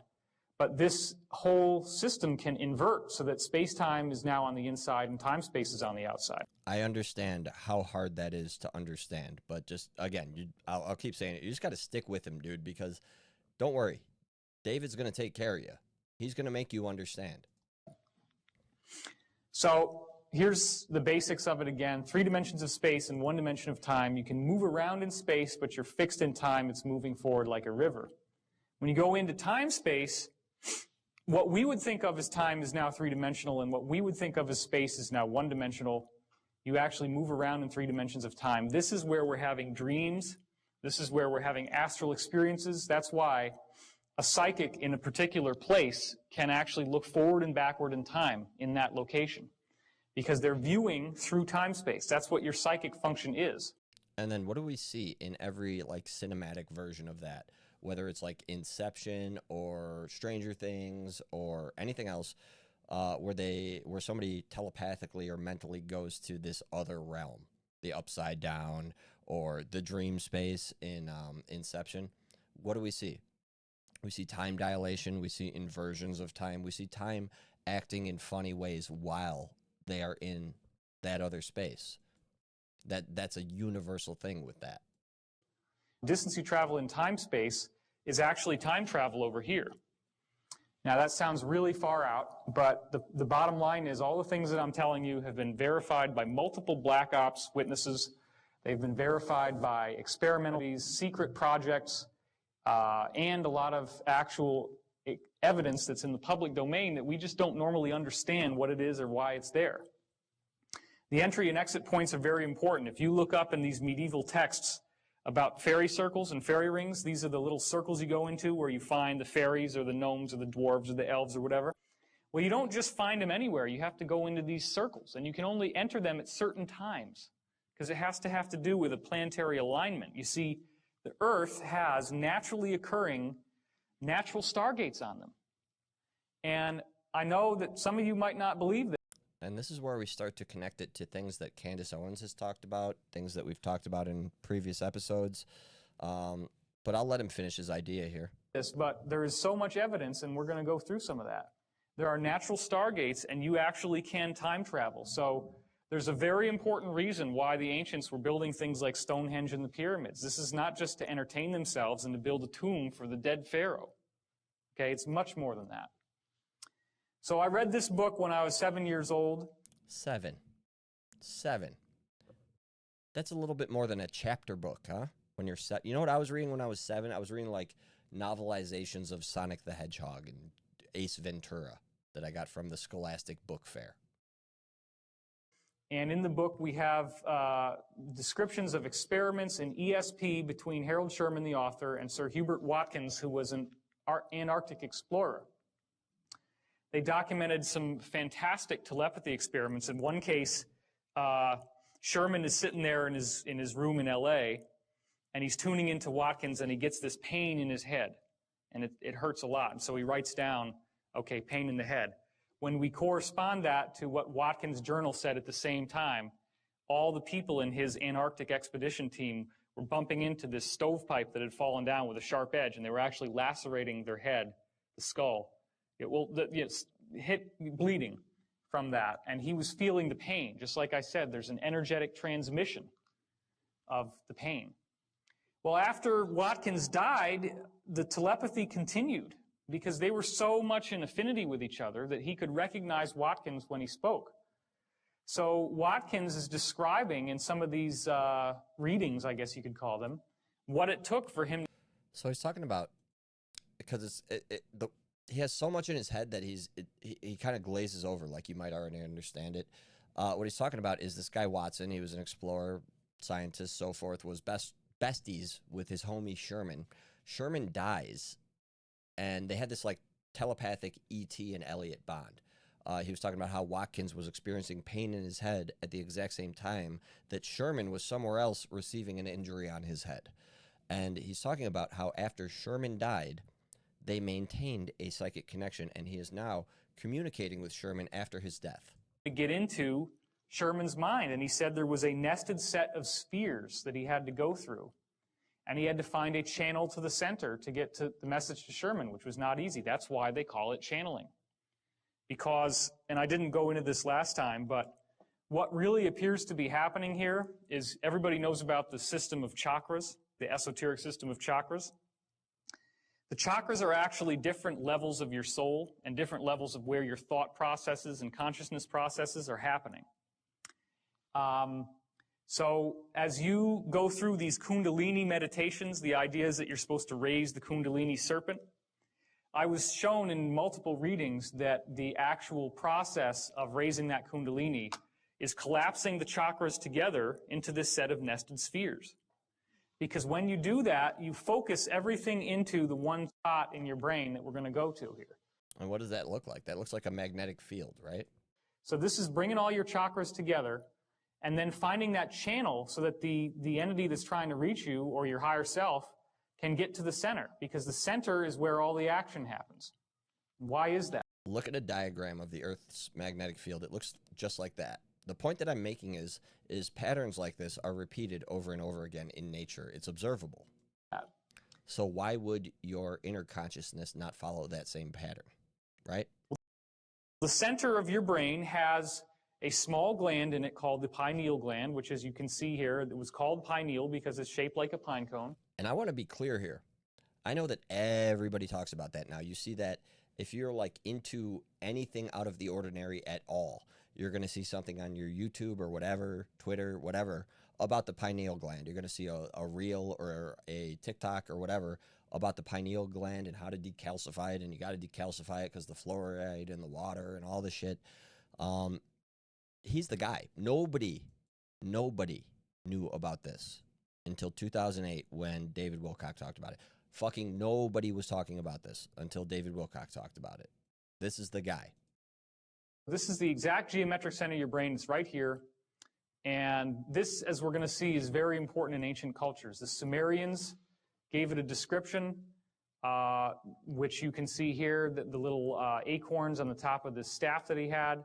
And there's also a little jobber up here.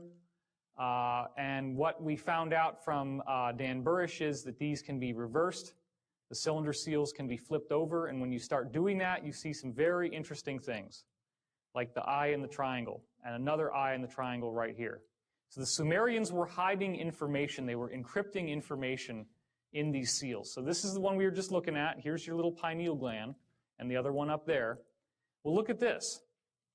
Now, if you've seen Stargate SG-1, the first episodes, you remember the Goa'uld, the villains in Stargate? You remember how... Snake people. Remember in the Worms in Our Butt series how we talked about how symbolically snakes, serpents, worms, and dragons are pretty much all interchangeable. They had these helmets that went around their head that looked like a snake. That's the helmet. That's the Anunnaki. They were human-like people, but they wore these weird helmets in order to appear like gods to the primitive Sumerians they came to. And this is how they encoded the secret of what they really looked like inside this image right here. It only works when you put a mirror image on it. But then you also see he's holding all these pineal gland staffs, and he's got this seal over his head, and more symbols here. But it gets a lot more direct as we go on, and you're going to start wondering to yourself, why in the world are all these cultures focusing on the pine cone? This is Osiris, the lord of the underworld in Egyptian. And this is key here. This is, once you see this, if you don't know this already, you're going to start seeing this shit everywhere. Mythology. This is his staff, which, as we now know, this is the raising Kundalini, the serpent, but it also represents DNA. And there on the top, as the Kundalini rises, what are they looking at? They're looking at the pine cone. That's the junction point where all this energy comes together. And you should definitely stick around for the pineal glands shit, because like the stuff that he tells you about it it'll change your life if you don't already know it. Now, King Tut has this Kundalini serpent actually going through his head. That's a symbol that they gave that the pineal is fully activated, that your chakras have now all turned into that nested set of spheres, and that access from the higher realms is moving directly through your head. They believed he had that. Whether he did or not, we don't know. Here's the Babylonian god Tammuz, and as you can see, he's holding a pine cone. So once again, he's a very powerful god from that tradition, and you're seeing the same type of symbolism coming through. Then you go over into Hinduism, the goddess Shiva, the goddess of destruction, the breaking down of the old to purify the way for the new. What does her head look like? What does that hair look like? It's another pineal gland. And you've also got the redundancy with the symbol of the third eye, and you've got the serpent wrapped around her head. The same iconography once again. And it's so powerful in the Hindu tradition that even now, it's common practice to wear a symbol of the third eye on your forehead if you're a woman, and they all have these various bindis, as they're called, that they can order and wear. This is, as we go more into... Is it only women who are supposed to do that? Do I get to make fun of Indian guys if they have a dot on their head and call them a fag? Sorry, I have to break it up with jokes a little bit. I did comedy for 15 years, and that is definitely how I cope with whatever I need to cope with, by joking about it. So this is not disrespect. Forgive me. More recent gods, the god of drunkenness and revelry, Bacchus. You can see he has the goat-shaped ears here, the kind of demonic almost looking, and he also has the cloven feet. But then look at this. What's that? There it is again, huh? There's that pine cone. So once again, why do you think alcohol, hard liquor, is called spirits? Think about that for a minute. Because it opens the door to these influences. And the ancient people... And in my opinion here, this kind of talks into what we were talking about with what's his name? Jerry something. The guy we were talking about in the Worms in Our Butts series, who dealt with schizophrenics and meth addicts specifically, and how he believes that the voices that they hear are demons. People knew that. That's why they were called spirits. You've ever seen people who get like completely possessed when they're drunk and they just seem different? They seem a lot more negative. Well, negative entities in some cases seem to be able to grab hold through the pineal gland. And so they knew about all this. They knew that drunkenness and revelry opened up the pineal. That's why. And some science that was not out yet when David made this video, and you can go find this yourself, a lot of researchers are, researching the human brain and asking questions like, where do thoughts come from? Where do things like, why do we experience things like hunches and gut feelings and sometimes ESP-like events? Like we've all heard stories or seen it on a show somewhere where, some lady is washing the dishes and then suddenly she feels a overwhelming sense of dread. And it turns out that just as that was happening, like her husband was dying at work or something like that. We've all heard stuff like that. Maybe you've experienced something like that, where you get a feeling about something and then that exact thing is right, and it's just out of nowhere. That's what he's talking about. He's got it on the top of his staff. Dionysus, who is the usher through the underworld, the usher through death and rebirth, he's also got the pineal gland, the pine cone on his staff. So there's the same message yet again. What I was getting at was that was... Don't accuse me of forgetting what I was saying, because that's totally not what happened. I never forget what I was saying. It's called the weave. I'm the best at it. Not a lot of people could do the weave. I'm doing the weave. But a lot of these, the new science is saying basically that the origin of those thoughts, feelings, whatever you want to call them, premonitions, are that the nature of brain matter, brain cells, is quantum.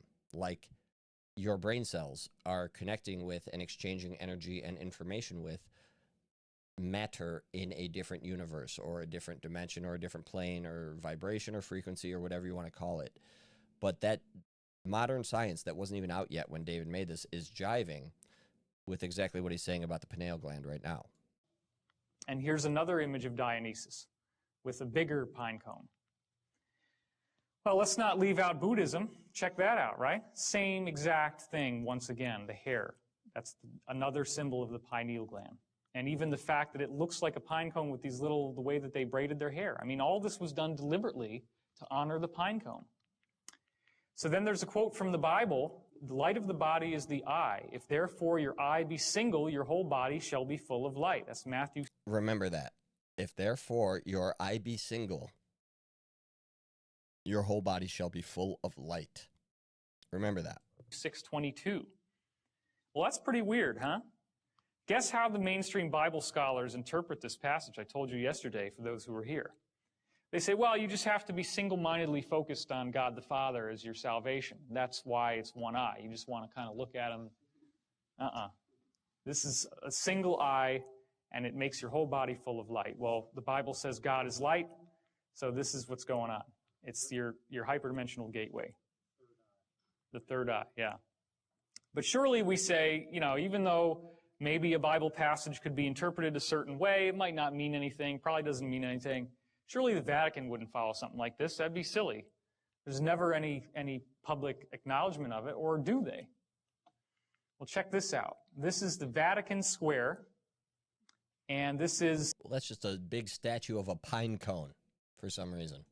A gigantic statue of a pine cone. It's the largest statue in the Vatican, anywhere outside, except for this little ball over here, which we're going to look at closer in just a second. Notice the peacocks, which have a very kind of Egyptian feeling to them, like the ibis, right? The Egyptian ibis is a very similar type of bird. And what's this all about? What's that look like to you? Aha, that's an open sarcophagus. Oh, shit. Yeah, I forgot about the sarcophagus. Yeah, what's that doing in Vatican? That's Vatican Square. Like, somewhere in this square is that balcony where the Pope comes out and does Pope stuff, Sarcophagus, just like in the King's Chamber or the Great Pyramid. What does the open sarcophagus symbolize in the Great Pyramid? No more death.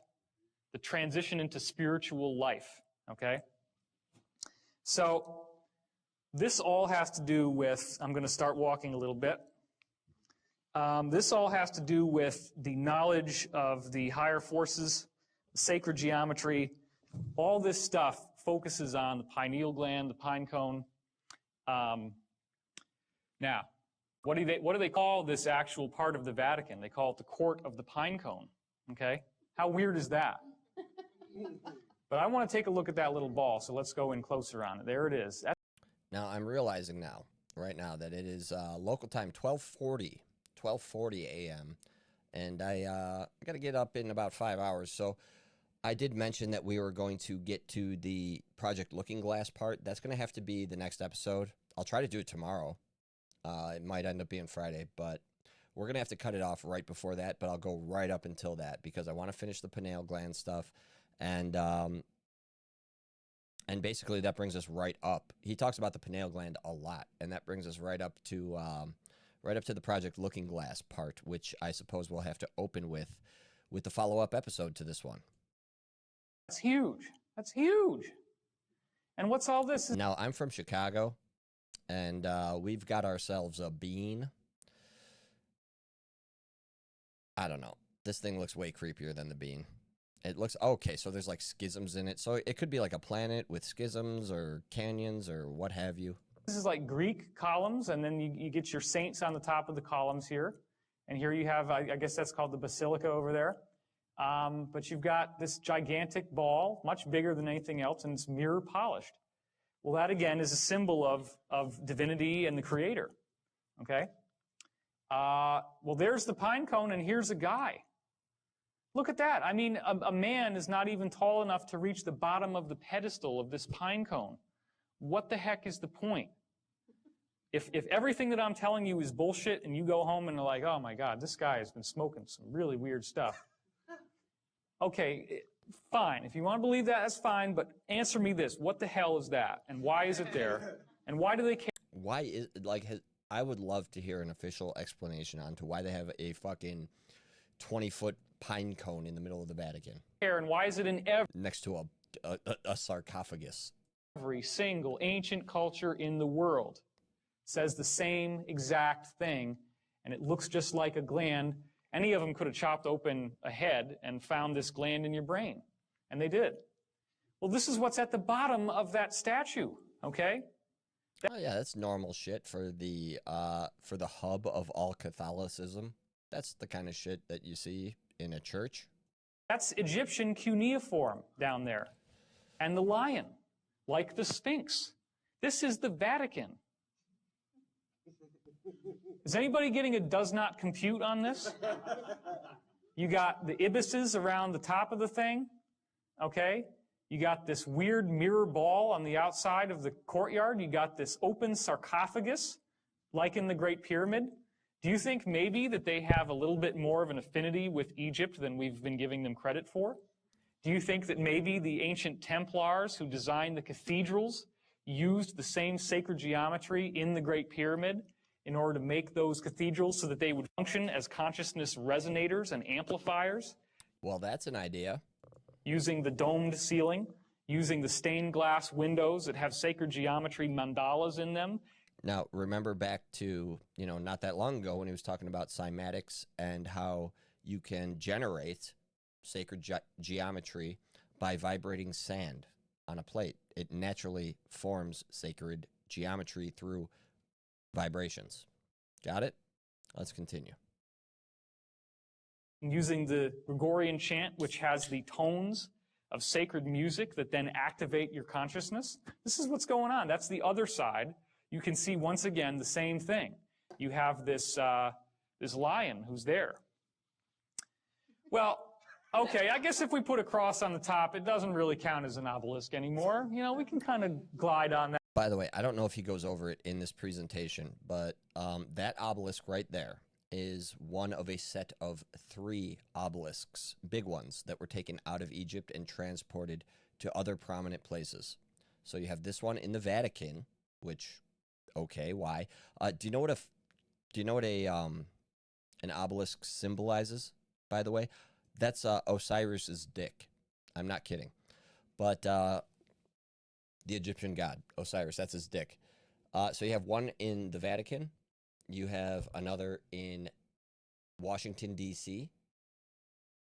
And the third is in London. That one doesn't work for me. This is very much something out of Egypt. And here's the smoking gun. The actual pontiff himself carries a staff that has a pine cone in the staff. Now, you cannot tell me that all this is an accident, especially when you understand that the esoteric symbolism of the staff, first of all, you notice it looks like a tree, and that's the central axis of the world tree, right? I don't have a slide for it here, but the world tree is what the ancient people saw when they looked at those nested spheres. You remember the mushroom-looking thing that I showed you before? If you go out into the solar system out of body, you see these they look like umbrellas. And so you see a trunk in the middle, and then it moves out like this into what's that sphere that we're showing you. So that's what they used to think of as a tree. So this symbolizes the world tree. What's the joining point between the world tree of spirit and the physical pontiff, who is the actualized embodiment of spirit? It's the pine cone. So this is showing how the pineal gland, once it's fully awakened, allows you access to the world tree, which is the repository of all spiritual wisdom and knowledge. So you got all the floofy symbolism stuff. You got your pine cones literally everywhere of any religious or spiritual prominence for the last 5,000 to 6,000 years. That is quite a pattern, I must say. I mean, you cannot not acknowledge the pattern. But when he gets into the actual physical attributes and capabilities of the pineal gland is where it gets very interesting, because these are like medical facts. So the pineal gland has been explained through conventional methods, conventional means. To some degree, they have figured out what it does by... When you realize why it's called the third eye, it explains a lot, I'll just say. Looking at how when light strikes your retina, there's a little nerve system here called the preganglion sympathetic neurons, and they move through, and the light transitions itself into your pineal gland, okay?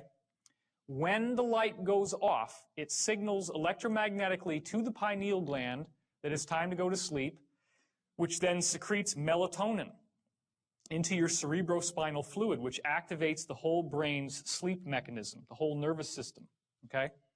So the pineal gland is very much associated with going to sleep. Well, that makes sense, because when you go into a mystical state of consciousness, typically You have to go into a very meditative, very zoned out, very relaxed Zen type of consciousness.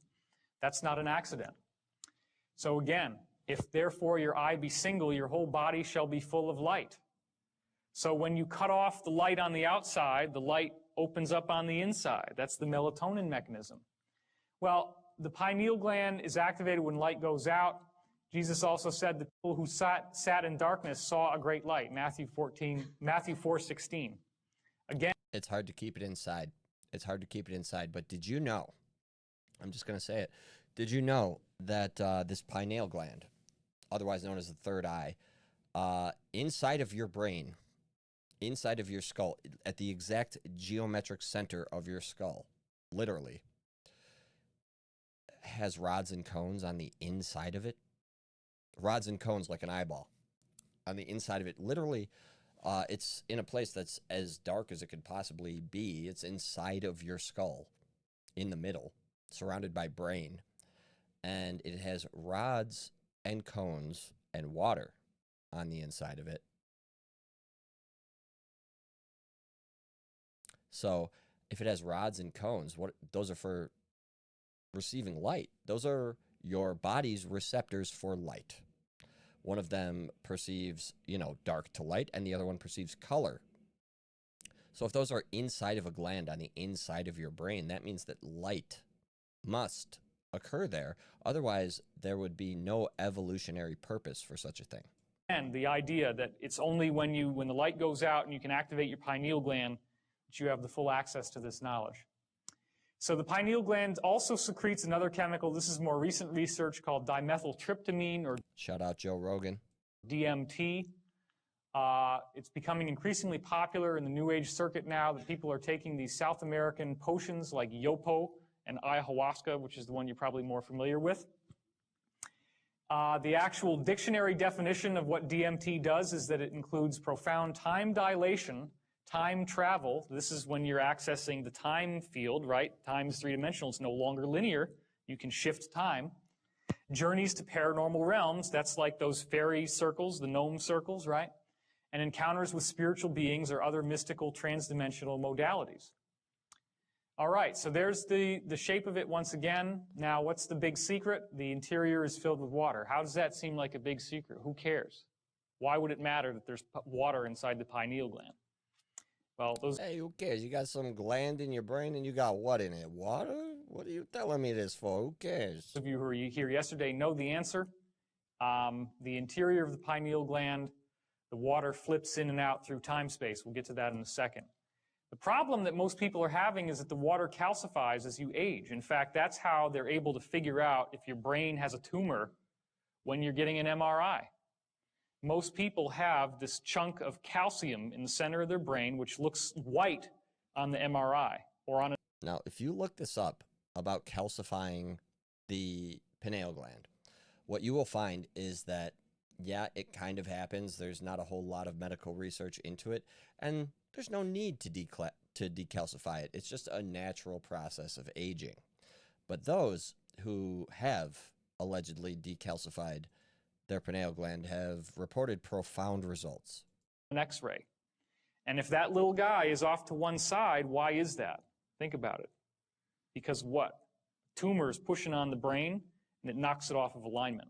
So they use it as a measuring stick. If they take an X-ray of your brain and they see your pineal gland not where it's supposed to be, they assume that it's being pushed out of the way by a tumor. So our pineal gland is actually supposed to be used for transdimensional access, but instead what's happening is that we're calcifying it by our diet, by the use of fluoride in our toothpaste, fluoride in our water, by drinking too much soda, carbonated beverages, too much refined fats, refined sugars, refined flours, white flour. Anything in moderation is okay. I'm not saying you got to go on a totally Spartan crazy diet. But this calcification is also what the Bible calls the mark of the beast. No, I'm not sure I agree with that in particular, but I'll let him cook. Mark of the beast is on the forehead, right? Does everybody remember that from the Bible? And what was it supposed to mean?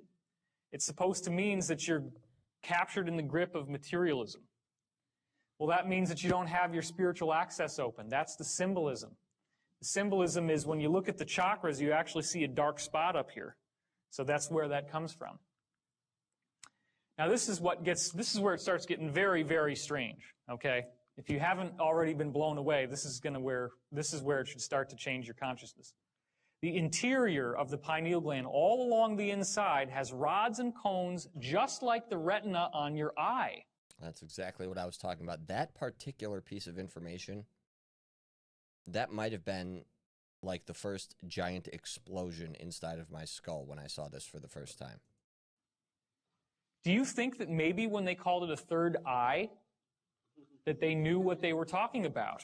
Like, how crazy is that? Like, I'm sure there were ancient peoples that either medically, surgically, or, you know, through war or execution or something like that, got into the inside of somebody's head and their brain and saw this pineal gland.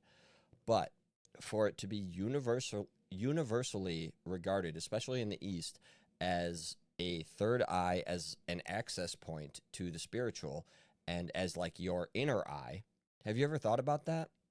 When you close your eyes and you see all the colorful shapes, or when you have a dream when your eyes are closed and you're receiving no light, but you're seeing stuff, you're seeing images, where is that coming from? How are you seeing that? Because we know that to see something requires light to reflect off of that thing, bounce into your eyeballs, and be interpreted by your brain. The scientific answer is that's just your brain having fun with itself. But that does not explain how we are receiving signals that we are receiving light when we are not. Unless light is in fact being generated inside of the pineal gland, and the rods and cones inside of that gland are picking up that light that we can see with our eyes closed. Does that not make logical sense? Is that not the obvious logical conclusion? Do you think that an eye must have a cornea and a lens and all this vitreous fluid in it like we have? The fluid is there, but you just got the retina. So there's something that appears to be happening inside. It's like there's a little television in here, and you can actually get audio out of it, and you can get video out of it, and that video feed is being picked up by the rods and cones, and that's your imagination. That's the mind's eye. You actually have a retina. Have you noticed that when you visualize something strongly enough that you really do see it? You can close your eyes, but you're still seeing things. This is where it's coming from. Now, some of it obviously can happen in the mind. I'm not saying that everything that you think is showing up inside this little gland here. But what I am saying is that a lot of your contact with the other side, when you're traveling through time or when you're having a dream, the interface between your dreaming body, the silver cord, as it's... Now, let's just take a second to analyze that. Let's just assume that that's true.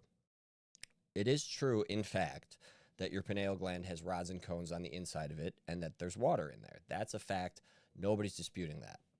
But let's also assume, just for the sake of the argument, that inside of that pineal gland, light is being generated, and that is how you see images, whether it's a dream or a thought form or an imagination or whatever, inside of your mind's eye, as it's called, or your third eye, or your imagination.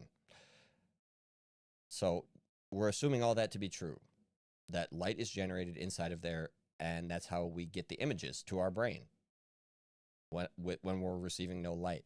But if there is light that is occurring inside of your pineal gland where there is no light and no source of light, where is that light coming from? I think that would harken back to the idea of other planes of existence, of time, space, dream plane, astral plane type stuff. I believe that water, which is not just normal water, it's like H3, he'll tell you, but I believe that water inside of your pineal gland, for whatever reason, whether it's through the DMT or melatonin or whatever, can somehow access other planes of existence. Time, space, astral realm, dream realm, whatever you want to call it. The causal plane. I think that there is a quantum quality to whatever is going on inside of your pineal gland. Called. The silver cord is anchored right here. That's where it comes from. That's why when people have an out-of-body experience, You hear a loud cracking noise, and then they fly out of body. The crack comes from right in here, as it's called. The silver cord is anchored right here. That's where it comes from. That's why when people have an out-of-body experience, they hear a loud cracking noise, and then they fly out of body. The crack comes from right in here. So, the answer to why this works is that there is an electromagnetic shield that is created when the light goes out. It may be stimulated by the release of the DMT, but these two little arteries here, they don't look like much, but it's a known fact that the pineal gland has more blood flow per cubic volume than any other gland in the body. This gland has the most high amount of concentration of energy from your body of anything else. It's literally the size of a pea, like a pea. And pound for pound, you know, it gets more blood than anything else in your body. That must mean it's pretty important. And that's because it's our gateway. So if you can start to imagine the idea that there's this complex electromagnetic shield that starts forming like this, and you see all these weird rotations happening around it, and they're all going in these different directions, what that actually, and it becomes so fast, it's like, you know, if you move it fast enough, which I'm not really capable of doing, it would just start to be all red. You get a perfectly formulated shield around the gland.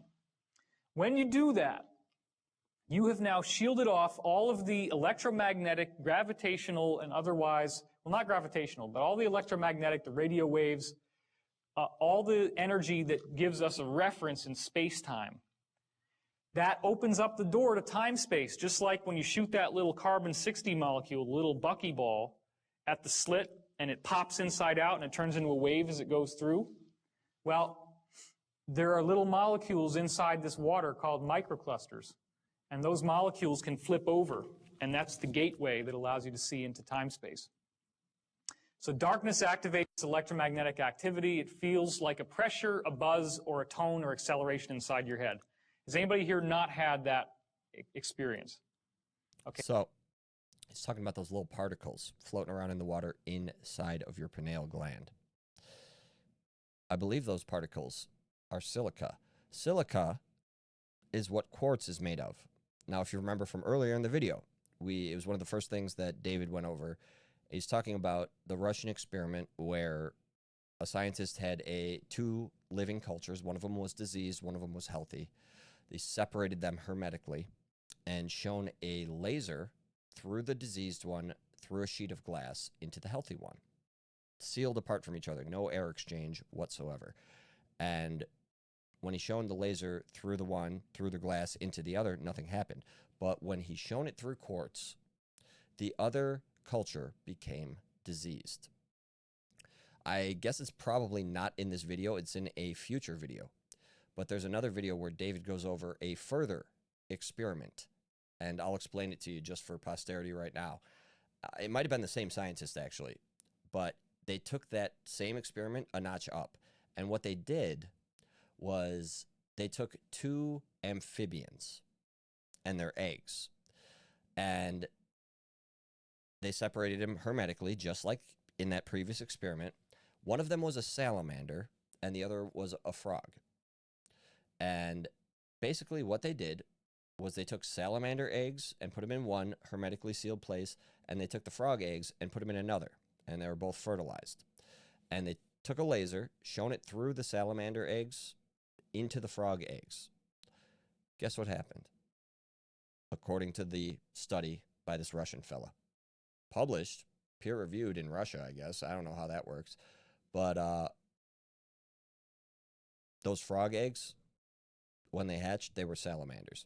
So the transfer of not only diseases, not only biological information, biological building block information, but DNA itself can be transferred and replaced via light, is the point. Okay, no hands have gone up. When you'll hear sometimes it's almost like there's a gong, or you feel like a pressure in your head. That's now some people just call that Kundalini activation, but what's actually happening is that sometimes spontaneously, even during the day, your pineal gland just kicks up. It's like a car engine, and it suddenly gets going, and you feel this sort of explosive energy shooting up into your head. This is actually this mechanism, this machinery of electromagnetic charge, zooming around, doing all these different things to shield off the water inside to give you access. So if that ever happens, if you get that tone in your ears, just try to tune into the meditative state and get really clear and figure out what's the message of that moment. A lot of times it'll be that whatever happened right before you get the tone is something really important for your spiritual evolution. So you want... It can. Headaches can happen, but that's when there's a blockage. That's when there's something in yourself that's not allowing this to fully open. And that, at that level, deals with not being able to see yourself as a sacred being, seeing yourself as unholy, seeing yourself as impure. So it really does boil down to self-acceptance. When you're fully aware and self-accepting, you can fully open your pineal gland. That requires a great deal of work, which is what we're getting into later in this talk. So the water becomes your conduit to time-space, the parallel reality, and then your interior retina in your third eye, because you actually do have three, records the visual images. That's what all the ancient cultures painted the bindi on their forehead for. DMT seems to accelerate the activity. LSD and other psychedelics force the pineal to release DMT. It's potentially dangerous, so I'm not recommending you go out and start tripping because your pineal can get stuck on even when you're awake. And that's the actual nature of schizophrenia, delusions, and waking hallucinations. There have been multiple studies that have been done proving that shamanic visionary experiences and schizophrenic hallucinatory experiences are almost identical. What the ancient shamans have happen to them is just about the same as what happens to schizos. Just about the same. Almost identical. What happens to shaman, what happens with mystical, spiritual experiences is almost the same as what happens to schizophrenics. In the Worms in Our Butts series, we explored the idea that schizophrenics are not suffering from a chemical imbalance. That's not why they're hearing voices and seeing stuff. It's not because the chemicals in their brain are imbalanced. We don't know what that is. Science doesn't know what the proper balance of chemicals in your brain is because there's no way to test for it. But we explored the idea that those voices are actually the voices of demons. There's a man who's worked with schizophrenics for decades, almost exclusively, almost more experienced than anybody on earth, and his conclusion is that they're demons. He's identified patterns, anecdotes where they wanted to talk to him through the schizophrenic, and even more convincingly, plenty of accounts of people being told information by the voices in their head that they could not possibly know themselves. And I'm talking series of instructions that last like a month and a half where every single step is correct. Just beyond the scope of coincidence. So he says it's almost shamanic experiences, spiritual, profound experiences are almost like, they're almost the same as the experiences of schizophrenics. Why are they almost like that? Because I think schizophrenia happens when a person is either spiritually, constitutionally, or whatever, weak enough for whatever reason that demons can antagonize them and influence them at will. He talked about why is spirits called spirits? Why is hard alcohol called spirits? Because it opens you up to that sort of influence. But why are shamanic experiences almost like schizophrenic experiences? Because I believe they both are using the pineal gland to access other forms of existence, other realms of existence, whatever you want to call it, dimensions, timelines, planes, whatever you want to call it. It's accessing that. But instead of accessing the demonic side of it, it's accessing the constructive and creative side of it, the side of the creator, in other words.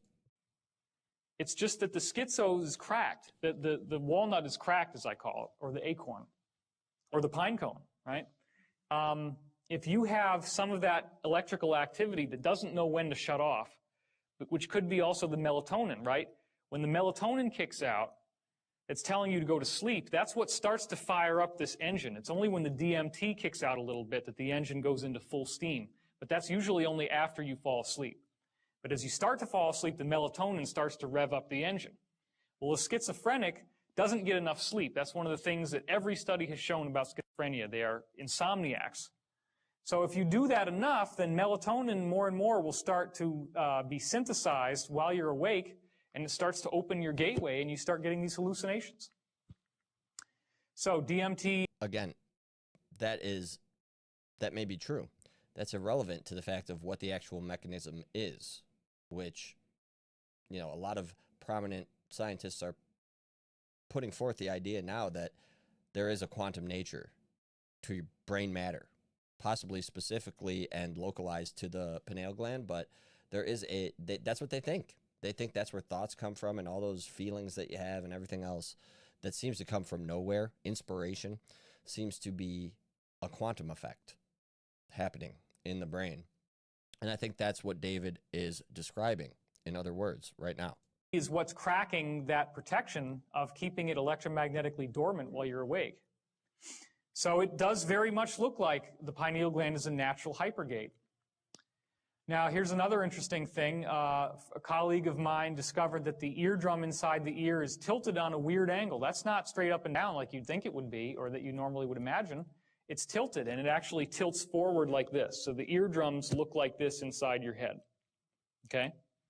What he found was that he could build microphones that had this orientation, like where they are in your head, and he gets a three-dimensional recording. So if I were to take one of these mics and put it here in the room, and then somebody ran over through the back screaming, and then we take his speakers, because he built holographic speakers, and you pop the speakers right there in the same exact room, and you press play on the tape recording, you're going to hear that person running behind the room as if they were there.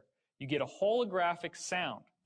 Now, it makes sense, right? If light can be holographic, light is a vibration, why couldn't you do exactly the same thing with sound?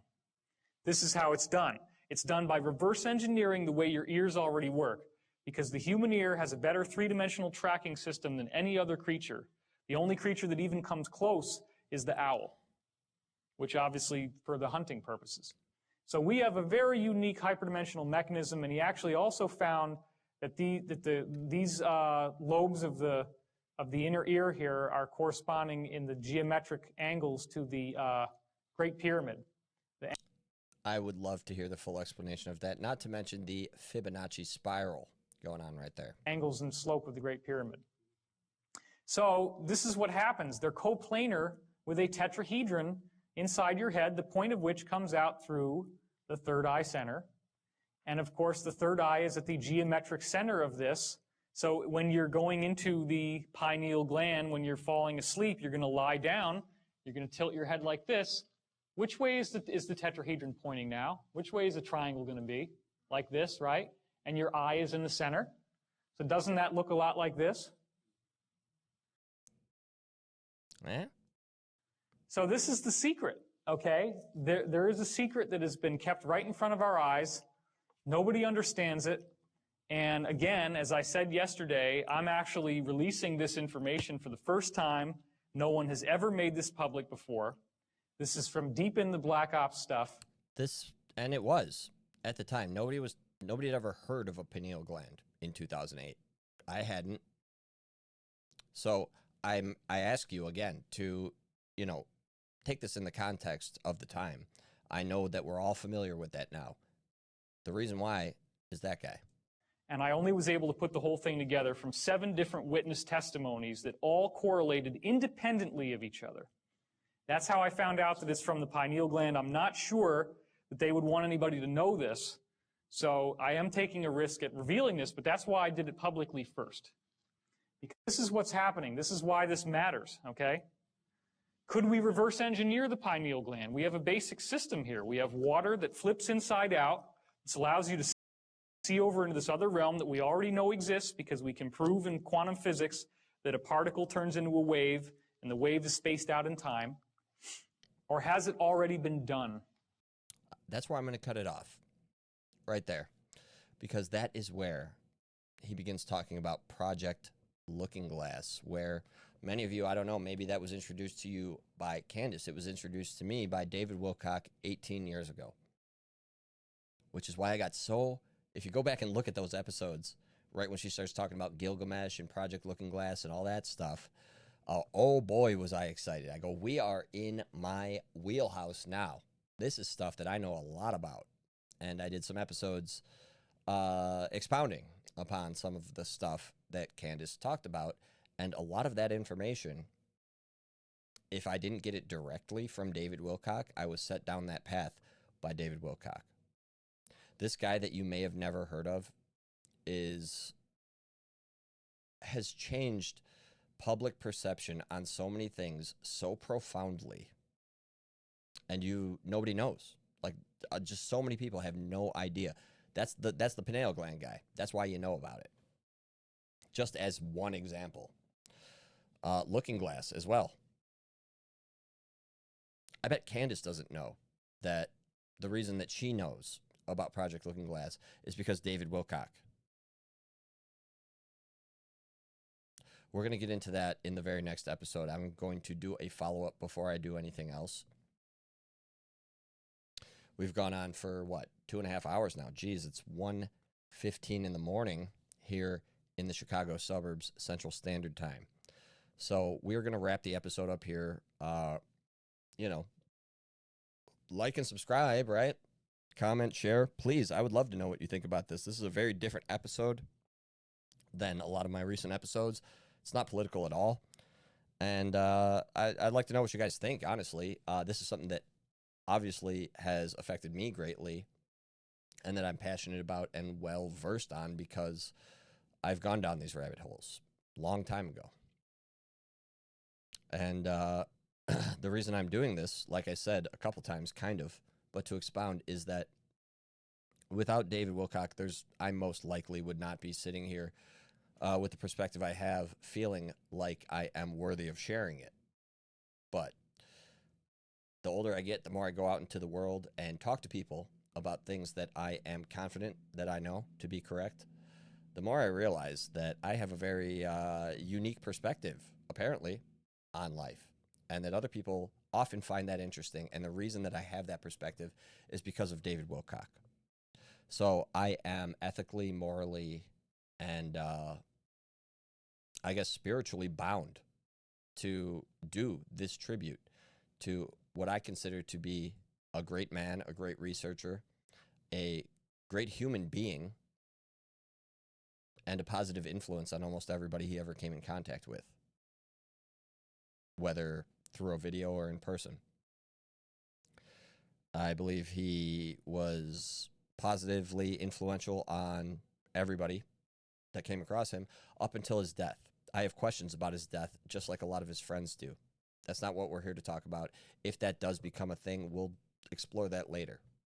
But right now, we're remembering a great man who, just like so many great men, and with increasing regularity, it seems, who are being taken away from the world. The world is a worse place now that David Wilcock is gone, just like it became a worse place when Charlie Kirk exited this realm.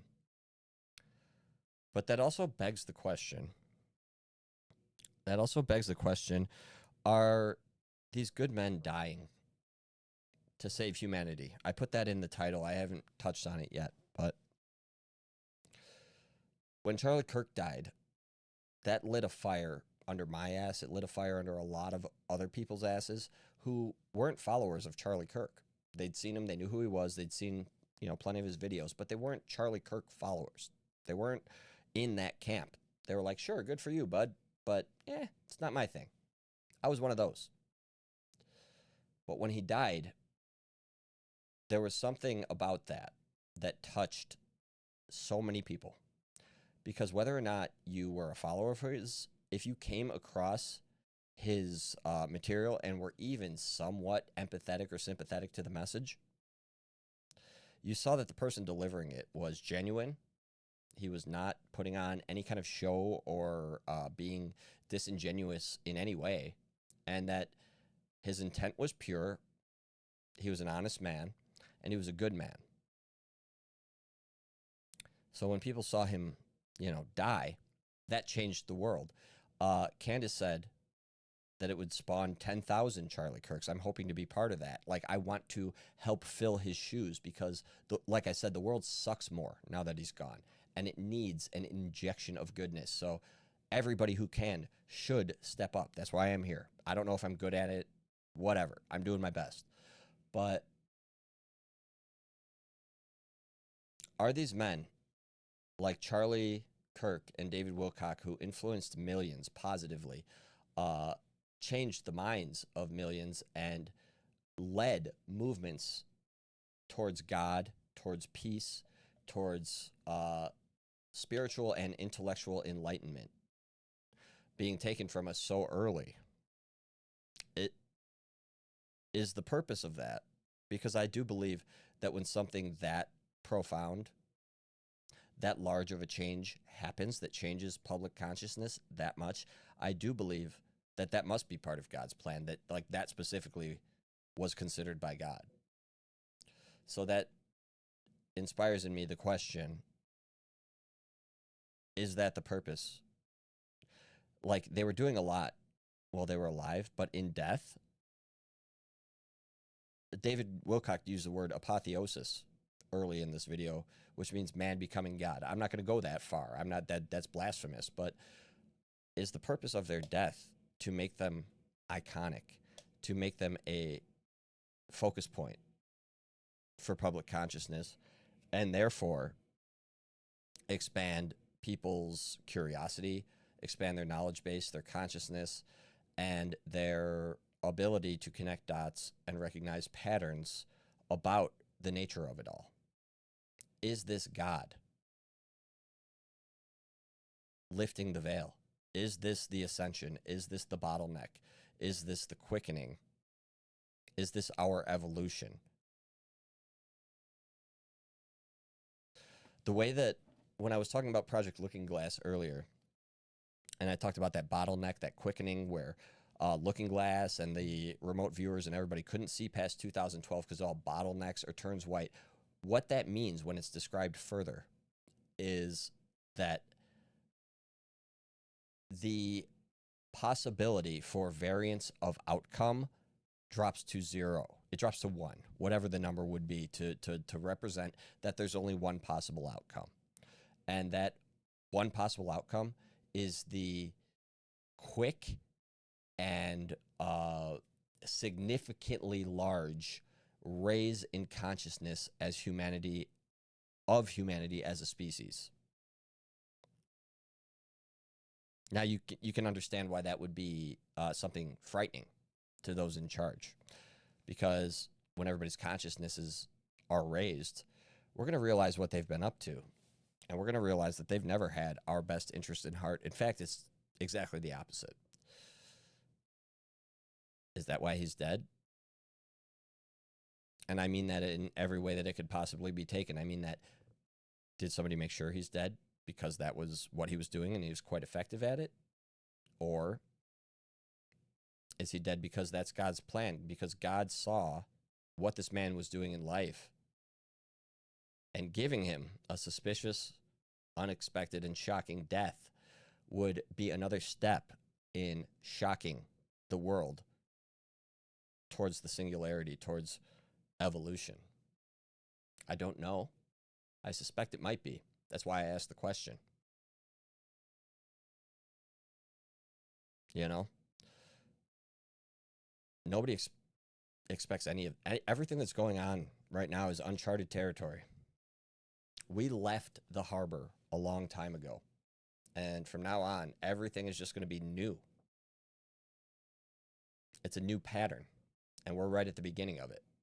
So there's no way to know what comes next. But I do speculate that may be the purpose here. It wasn't happening fast enough. It wasn't happening on a scale large enough in a fast enough time frame, because it has to happen. There is only one outcome.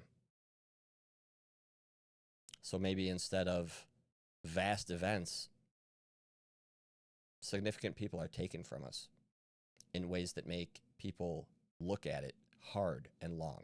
And when they do that, it leads them down all kinds of rabbit holes that eventually lead to the ultimate truth. That's my suspicion. I have no way of knowing what is in the mind of God, but that is my suspicion. And the other pattern is that all of these men who are coming to the center of public attention, all these scientists, all Charlie Kirk, now David Wilcock, these are truth seekers. These are honest men who sought the truth to the best of their ability and sought to share that truth with everybody that they could. And now they're dead. One of them was murdered. The other one, we're not sure. I hope he wasn't murdered, but we don't know. We're going to keep looking at it until we're sure that we know. Because that's my goal here. I am not to be intimidated. I am not to be bought. I'm not in this for money, and I'm not in this for fame. I'm in this to do the best job I can at telling the truth to as many people as I can, using my gifts to spread awareness and positivity. And I guess maybe if I get good enough at it, somebody might want me dead. And my response to that, as I end every show, is that if we must die for the truth, then it is better to die with our boots on. I'm going to leave the end of the episode to David Wilcock. What you will see before the final music is the last few minutes that David Wilcock ever broadcasted and ever will broadcast. It's in the form of a somewhat prayer. How much is it here? I don't want to do the whole thing. We'll do the last 5 minutes or so. And then there will be no sign-off. This is the sign-off. It'll be David Wilcock, followed by the original theme song, which I'm going to play because it mentions Charlie Kirk in the origin of the show. Then it'll be the new theme song, and then we'll cut the feed. I'll be back very soon, tomorrow or Friday, to finish my tribute to David Wilcock. In the paraphrased words of the late, great Kurt Vonnegut, my favorite author of fiction, God bless you, David Wilcock. And again, if we must die for the truth, I do believe it is better to, and I hope I have the honor to, die with my boots on. Take care of each other, guys. Stay curious, and I will see you very soon. Thank you very much for joining me. Like, subscribe, all that shit. Good night, guys.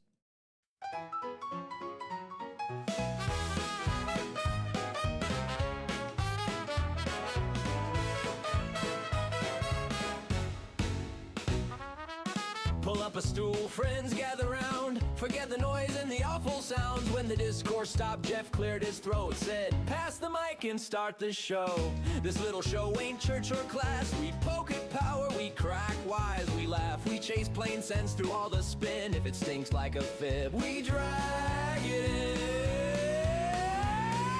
Hey! Jeff not left, that's the name on the door. Truth on tap, and we're pouring you more. Raise your glass to plain old fact. If it's puffed up lies, we're taking a whack.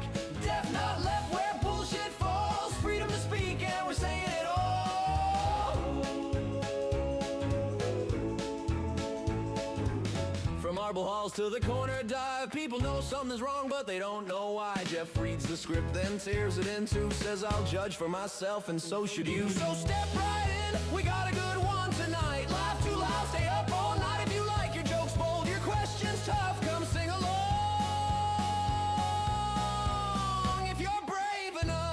I just realized I didn't play the David Wilcock outro. Let's do that. Wow, do I look dumb. What a dummy. Good night, everybody. Here is our boy, David Wilcock. Once I get myself out of there. There we go. And what the fuck? Gotten not to be overlooked, this ineffably vast center of being always finds its way back into your reality field. There can never be any other truth but that of the one infinite, and your existence is upheld by its very nature. Recognize that your own diligent efforts have brought you to this point of transformation. You have worked and strived and pushed far beyond your own limitations. You have sought the highest positivity within the darkest situations, and now is a time of restoration, hope, healing, positivity, and rebirth. Life on Earth will not remain so stressful as you head into the future. You are indeed working through a planetary transformation process. This knowingness is paramount, as it means centuries, millennia of negative karma is now reaching its coalescence and cleansing point. As you see the darkness of the old ways coming up for global review and healing, be ye not deterred by the negativity and mistrust that can result from this. This is your moment to step into the spotlight, to reclaim the majestic legacy that is the true lineage of all incarnate souls. Step forth and gain an awareness of who and what you really are, a holographic reflection of the universe, full of the power and the glory that is the seed of all known and unknown creation. Within you is the potential to recreate the universe and to transform yourself as well. Vanity, pride, and posturing will not bring about the results that you seek. The quiet moments, the humility, the patience, the love, and respect for others. This is the path that promises the greatest results when seeking the Christ. Embodying these principles is stepping into the living light that this awareness already exists as. See yourself as a divinely perfected being, and then strive to make the changes within yourself that can refine and define those understandings. Live in the promise and the acceptance of these greater universal truths, and remember always how deeply and fully you are loved by so many who surround you. This is the time of times, the moment of awakening. This is your grand opportunity to move beyond all senses of limitation and embrace the glorious future that awaits you. A throng of angelic spectators surrounds you and eagerly awaits your grand reconciliation of the schism within your personality structure. And yeah, I was inspired by the schism of the alliance, which I don't think is really there now.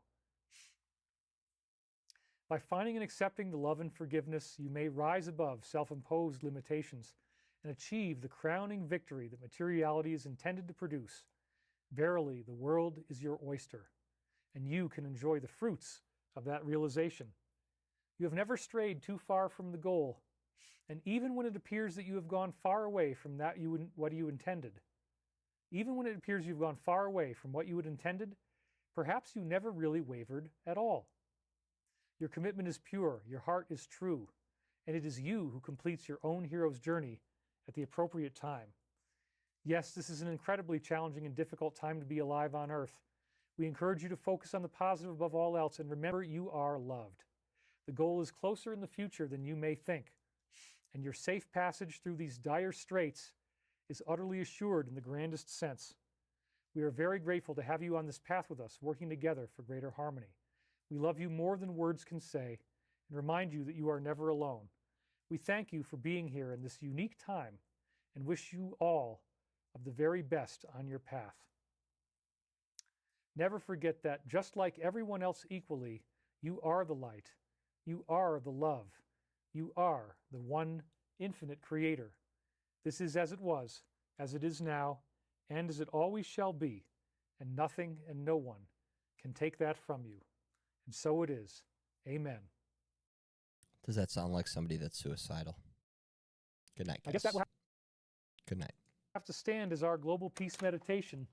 Let's just do a little bit more here for the sake of argument. Father, Mother, God, we're so grateful to you. Let's please send peace, healing energy to Iran, to the Straits, to Russia, Ukraine, all those areas of conflict in the world where there is stress. Let's please heal these areas, bring about as much light as possible, heal others, and most of all, heal ourselves. Ask for the healing of your messenger here, David Wilcock. Let's pray for the healing, body, mind, and spirit. Pray for the healing of all others and for the goodness of humanity.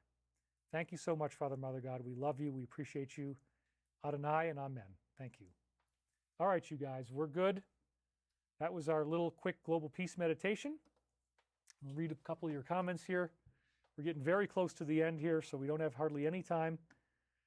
I honestly think commercials are time to hit, so we don't get the same kind of download. Well, yeah, you can hit the skip button, but again, somebody says that has a great frequency, and so it is. Amen. Kiko says, nice to see you in a good mood today, David. It lifts our spirits. Meditation, vibing together, shines so bright.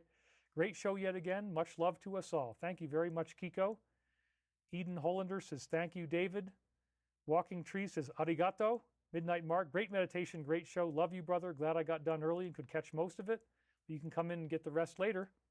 Saving the best for last. The end won't be for everyone. I think it's possible that he was sacrificing his reputation for the sake of the plan, just like Batman in the movie The Dark Knight. Thank you so much, David, for your time, effort, and energy. Ghost of Adi, you are now cleared for liftoff. Appreciate that very much. Awesome show, David. Keep the light flowing and keep the faith. Sofa King, that was beautiful. Thank you for another great show, says Vicky Cornwall. Venus Renata, so it is, amen. Thank you guys so much. I really love you and appreciate you guys. I'm so glad that you're here, guys and girls. We will see you on the next time around. And I am so grateful, and we'll do the typical lead out here, and A-N-D, not E-N-D, and scene. There we go. All right, you guys.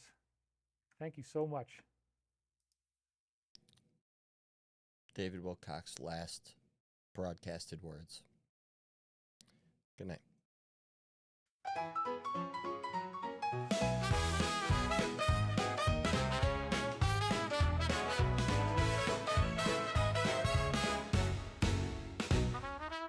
Pull up a stool, friends gather round. Forget the noise and the awful sounds. When the discourse stopped, Jeff cleared his throat. Said, pass the mic and start the show.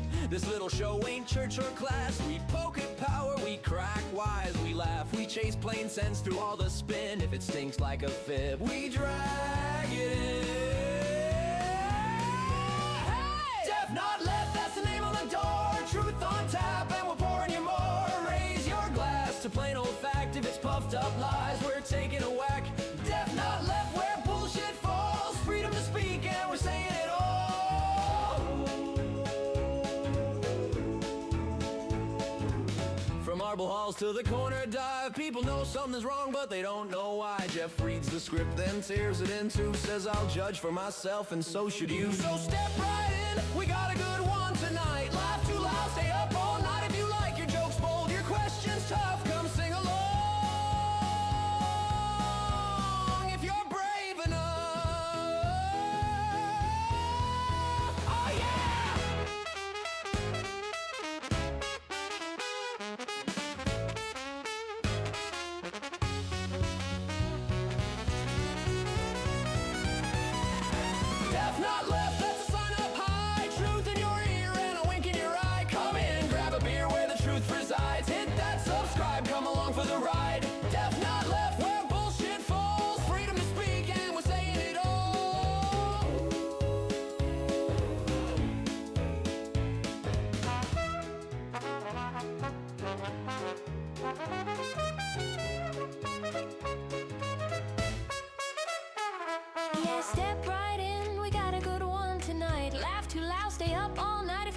Jokes bold, your questions tough, come sing along.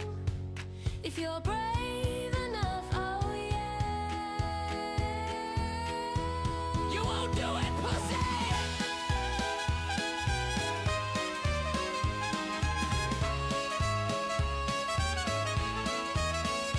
Death not left.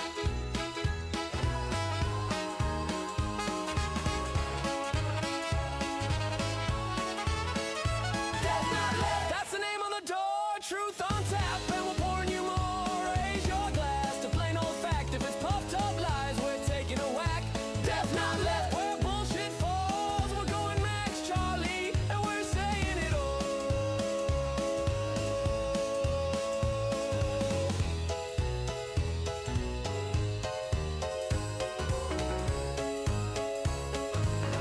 Like and subscribe for real though. It's on when it's on.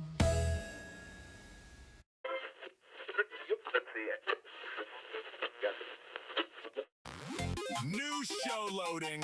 Freedom.exe online. Hey! Deaf not left. Press start for the truth.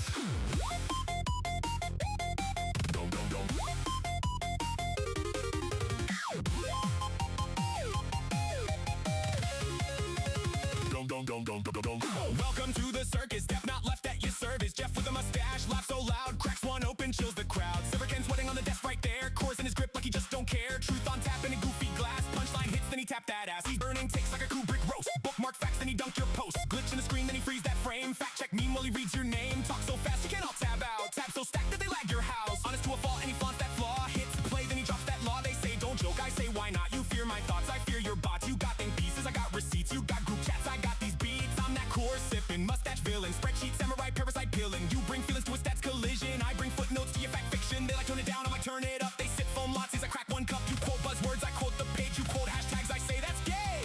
This is Def Not Left. Say it with your chest, mustache, course can.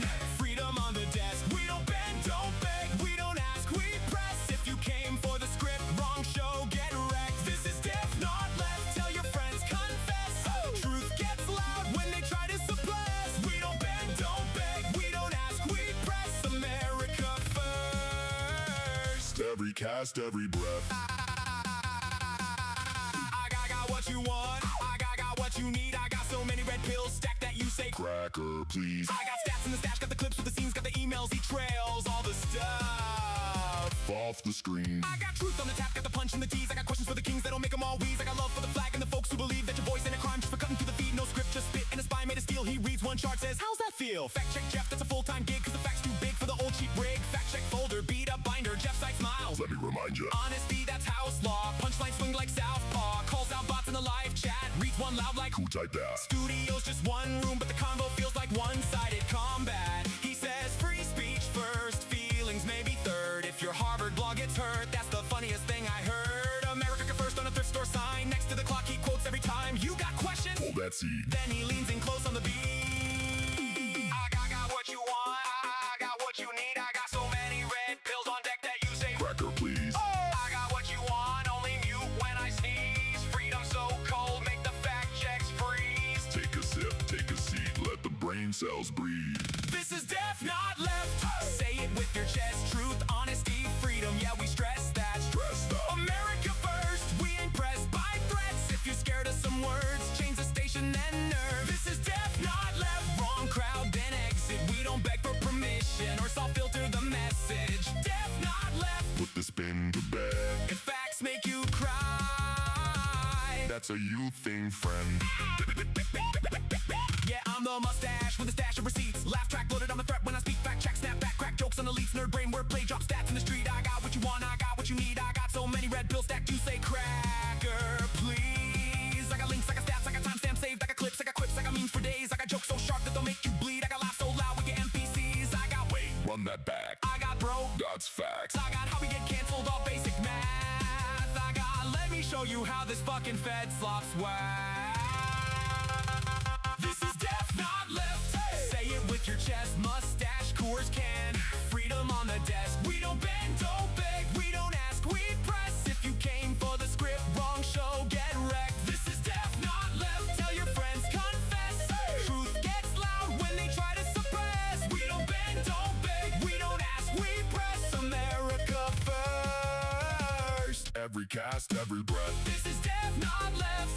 Say it with your chest. Truth, honesty, freedom. Yeah, we stressed that, stressed up. America first. We ain't pressed by threats. If you're scared of some words, change the station and nerd. This is Def Not Left. Wrong crowd, then exit. We don't beg for permission Or soft filter the message. Def Not Left. Put the spin to bed. If facts make you cry, That's a you thing, friend. hit play, hit sub, hit send. Same time next week, my friend. Yeah, right. If the feed goes dark, don't fret. We'll be back. Def Not Left. Def Not Left.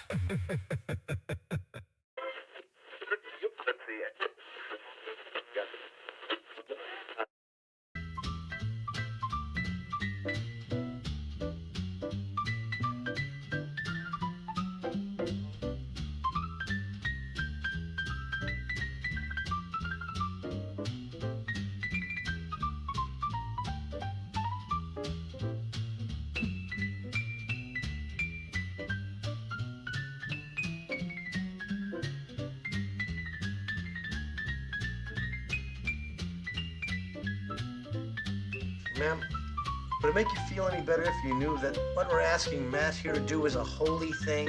You see, we're on a mission from God.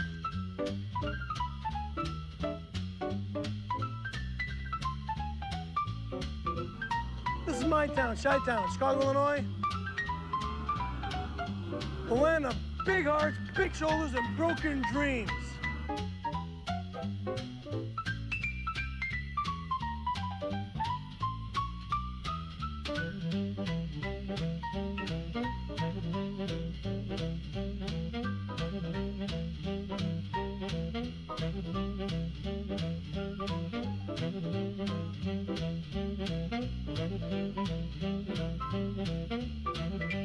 I'm out of shape, I'm out of touch, and I'm simply out of time.